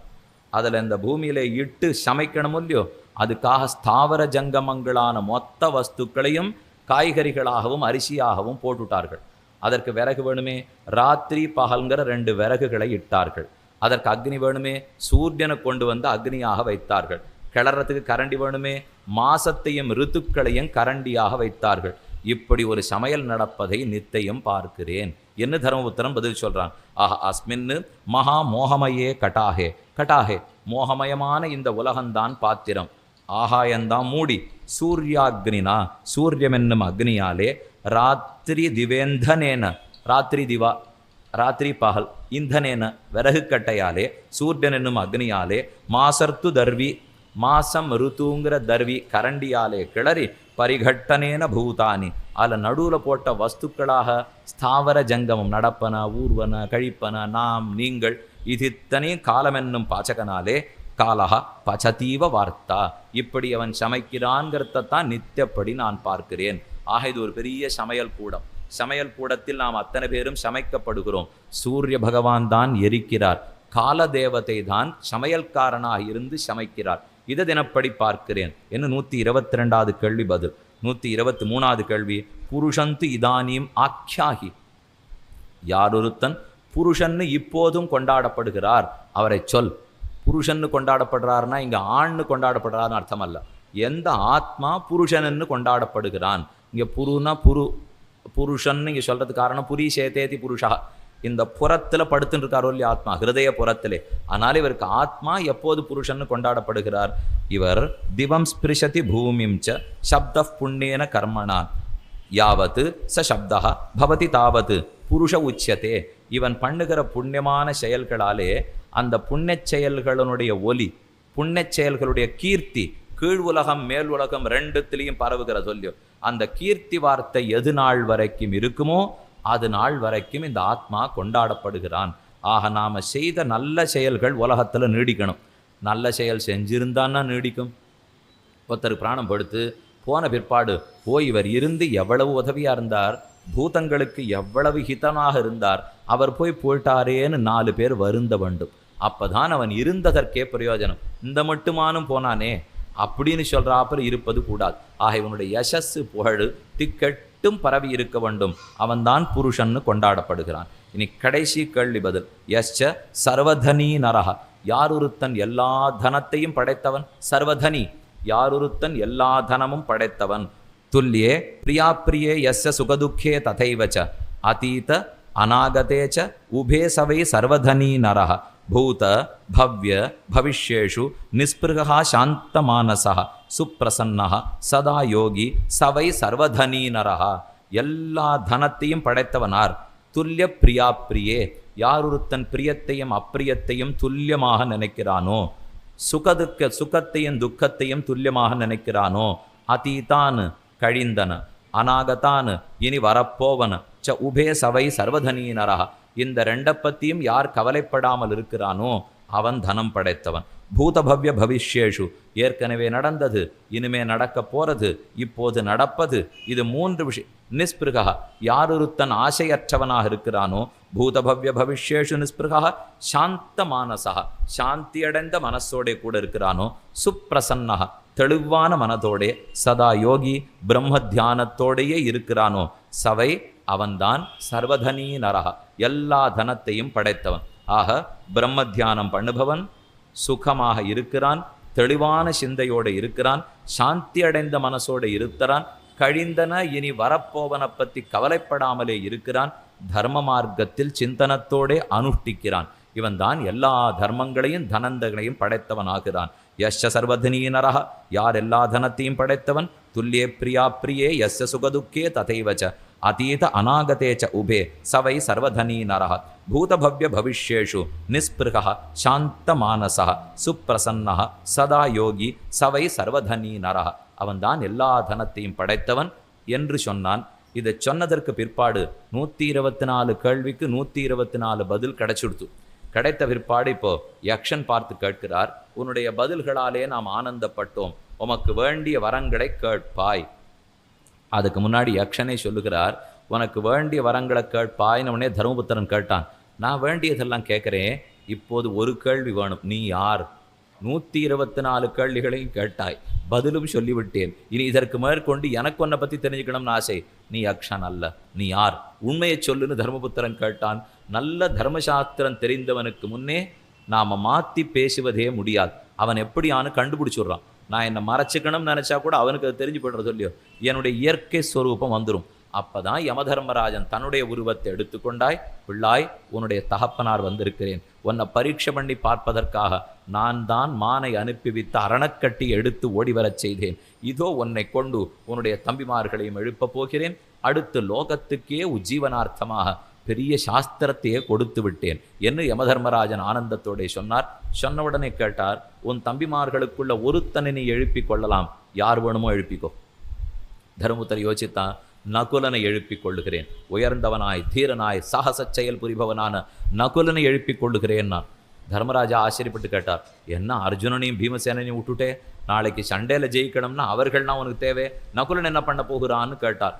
தர்மபுத்திரன் பதில் சொல்கிறான், என் தாய் குந்தி தேவி, அவளுக்கு ஒரு பிள்ளை நான் உயிரோடு இருக்கிறேன். என் மற்றொரு தாய் மாத்ரி, அவள் 2 பிள்ளைகளும் அற்றவளாக ஆகிவிடக்கூடாது. ஆகையாலேதான் அந்த தாய்க்கும் ஒரு பிள்ளை இருக்கணுங்கிற எண்ணத்தோடே நகுலனை கேட்டேன். ஆச்சரியப்பட்டு பேரானந்தமடைந்தான் தர்மபுத்திரன். என்னுடைய தர்மராஜா, என் பிள்ளை நீ, உனக்கு எவ்வளவு தர்ம சிந்தனை இருக்கிறது, இது நீ கேட்டதற்காக உன் 4 தம்பிகளையும் எழுப்பி விடுகிறேன், அழைத்து கொண்டு போ என்று தர்மராஜா கொடுத்தார். தர்மபுத்திரனும் பெற்றுக்கொண்டான். மேலே உனக்கு என்ன வரம் வேணும் என்று கேட்க தர்மபுத்திரன் முதல் வரம் கேட்கிறார், அந்த பிராமணனுடைய அரணிக்கட்டையை கொடுன்னார். இதை நமக்கு கேட்கறச்சே இவ்வளவு வேடிக்கையா இருக்கும் இல்லையோ, ஆனால் அதுக்கு தான் சொல்லிட்டு நிறுத்தினேன். இதை நம்ம கேட்கும்போது வேடிக்கையா இருக்குன்னா அவனுக்கு வேடிக்கையா இருக்காது. தர்மபுத்திரனுக்கு இது ஒரு விஷயமா? அரணிக்கட்டை கூட இல்லாத க்ஷத்திரியனாக அவன் இருக்கான். ஆனாலும் பிராமணன் ஒருத்தர் தன்னை வந்து கேட்டுட்டார், அதை தேடி பெற்று கொடுக்க வேண்டியது ராஜாவாணி என்னுடைய கடமை. அந்த கடமை உணர்ச்சி தான் தர்மம் தர்மம் தர்மம். இது எத்தனை நேரம் பேசினாலும் சுலபத்தது வந்துடவே வந்துடாது. பிராமணன் வந்து கேட்டான்னு உடனே க்ஷத்ரியனுக்கு எனக்கு தர்மம் நான் கண்டுபிடித்து கொடுக்க வேண்டும், ஹே ராஜன் எனக்கு அது கொடுன்னு கேட்ட உடனே அரணிக்கட்டையை தர்மராஜா கொடுத்தார். அடுத்தது கேட்கிறான், நாங்கள் 13 ஆண்டுகள் ராஜ்ய பரிபாலனத்தை விட வேண்டும். 12 ஆண்டு காட்டுவாசம் முடிஞ்சு போச்சு. இந்த 1 வருஷம் அஜ்ஞாத வாசத்தில் நாங்கள் யார் கண்ணிலேயும் படாமல் இருக்க வேண்டும், அனுகிரகிப்பாய் என்று பிரார்த்திக்க, விராட தேசத்துக்கு போங்கள், உங்களை மறைத்து கொண்டு வாழ்வீர்கள், அவர்கள் கண்டுபிடிக்க மாட்டார்கள். நீங்கள் உங்கள் இயற்கை உருவத்தோடு இருந்தால் கூட கண்டுபிடிக்க மாட்டார்கள், நான் வரம் தருகிறேன்னா. இந்த வரத்தின் தைரியத்தில் தான் துரியோதனன் கடைசியாக கண்டுபிடிச்சுட்டேன், 1 வருஷம் முடியறதுக்குள்ள கண்டுபிடிச்சுட்டேன்னு போய் குற்றச்சாட்டு சாட்டி நான் சொல்லியது. அப்போ தர்மபுத்திரன் பதில் சொன்னார், இருக்க முடியாது, நான் பஞ்சாங்கத்தை பார்க்கவே மாட்டேன்னா. ஏன்னு பக்கத்தில் இருக்கிறவர் கேட்குறார். தேவையில்லை, இந்த ஓராண்டு முடியும் தருவாய் வரையில் எங்களை கண்டுபிடிக்க மாட்டான்னு தர்மதேவத்தை சொல்லியிருக்கு. எப்போ என்னை கண்டுபிடிச்சி இப்போ ஓராண்டுங்கிறாரோ அப்போ ஓராண்டு முடிஞ்சு போச்சுன்னு தான் அர்த்தமே தவிர ஓராண்டு முடியாமல் இருக்காது. இருந்தாலும் பார்த்துறேன், நாள் மாறுமேனா நான் பார்க்க மாட்டேன்னு தான் தர்மபுத்திரன். ஒரு பெரியவனுடைய வார்த்தை இருக்கிறதுனால், அதுவும் தர்மராஜாவே சொன்னார்னா வார்த்தை சத்தியமாக தான் இருக்கணுமே தவிர இதை பார்த்து மாற்றிக்க வேண்டிய அவசியம் இல்லை. இது 2வது கேள்வி, 2வது வரம், 2வது வரத்தை கொடுத்தது. 3வது வரம் கேட்கிறான், எனக்கு 3 விஷயத்தில் ஆசை இருக்கட்டும், 3 விஷயத்தை நான் தொலைத்து விட வேண்டும். எதுன்னு கேட்டார், தானத்திலேயும் தபஸிலேயும் சத்தியத்திலேயும் நான் நிரதனாக இருக்க வேண்டும். இந்த 3 எனக்கு வளர வேண்டும். ஏதோ 3 வேண்டாம்னு சொன்னி எதுன்னு தர்மராஜா கேட்டார். எனக்கு 3 வேண்டாம். 1 லோபமோ மோகமோ கோபமோ. பேராசை கூடாது, மயக்கம் கூடாது, கோபம் கூடாது. இந்த 3த்தையும் நான் தளர்த்தி கொள்ள வேண்டும், தவிர்த்து விட வேண்டும். இன்னொரு 3 எனக்கு வேணும், இதை கொடும்னு கேட்க 3 சேர்த்து தர்மராஜா கொடுத்தார். கதை முடிஞ்சு போச்சு. இதனுடைய கடைசியில் பலஸ்ருதி சொல்லுகிறார்கள், இதம் சமுத்தான சமாகதம் மகத் பிதுஷ்ச புத்திரஸ்ச கீர்த்திவர்தனம். தகப்பனாருக்கும் பிள்ளைக்கு நடந்த யசஸ் புகழை கொடுக்கக்கூடியதான சம்பாஷணம். இதை பட்டன்னரஹா சியாத், எந்த ஒரு மனிதன் படிக்கிறானோ, விஜிதேந்திரியா வசி சுபுத்திர பௌத்திரஹா சதவருஷம் பவேது, அவன் இந்திரியங்களை ஜெயித்தவனாய் தன் சொல்படி பேச்சை கேட்கும் பிள்ளைகளை பெறுபவனாய் பல ஆண்டுகளுக்கு சுகமாக வாழ்கிறான். எனக்கு பலன் சொன்னார். கடைசியாக, ந சாப்பிய தர்மே ந சுகிருத் விபேதனே பரஸ்வஹாரே பரதார மரிசனே கதர்யபாவே ந ரமேன் மனஹ சதா நிருணாம் சதாக்கியானமிதம் விஜானதாம். இந்த கதை யாரொருத்தன் தெரிந்து கொள்ளுகிறானோ, அதர்மத்திலேயோ மித்திர பேதத்திலேயோ பிறத்தியாருடைய சொத்தை அபகரிப்பதிலேயோ பிறன் மனைவியை நோக்குவதிலேயோ அதர்மத்திலே பாபச் செயல்களிலேயோ புத்தி போகாது. ந ரமேன் மனஹ சதா நிருணாம் சதாக்கியானமிதம் விஜானதாம். இதை யாரொருத்தன் தெரிந்து கொள்ளுகிறானோ அவனுக்கு எல்லா சௌபாகியங்களும் ஏற்படும். தர்மத்திலே சிந்தனம் இருக்கும், பாபச் செயல்களில் மனசு போகாது. மனசாந்தியோடே சித்த சமாதானத்தோடே சமப்பிரியாப்பிரியனாக சுகதுக்கங்களை ஒழித்து பகவத் பக்தி வளர்ந்து பிரம்மத்தை பற்றின ஞானம் ஏற்பட்டு தான தர்மங்களிலே சீலனாய் எப்போதும் வாழ்கிறான். பொலிக பொலிக பொலிக போயித்து வல்லுயிர் சாபம் நலியும் நரகமும் நைந்த நமனுக்கிங் ஆதொன்னமில்லை கலியங்கெடுங் கண்டுகொள்மென் கடல் வண்ணன் பூதங்கள் மண்மேல் மலிய புகுந்திசபாடி ஆடி உடிதரக் கண்டோம். ஓம் சாந்தி சாந்தி சாந்தி என்று சாஸ்திரம் சொன்னபடி இதை கேட்பவனுக்கும் உணர்பவனுக்கும் இதன்படி நடப்பவனுக்கும் செங்கன் திருமுகத்து செல்வ திருமாலுடைய அனுகிரகத்தாலே எங்கும் எல்லோரும் திருவருள் பெற்றின்புருவர் என்று சொல்லி இவ்வார்த்தையை முடிவரச் செய்கிறேன்.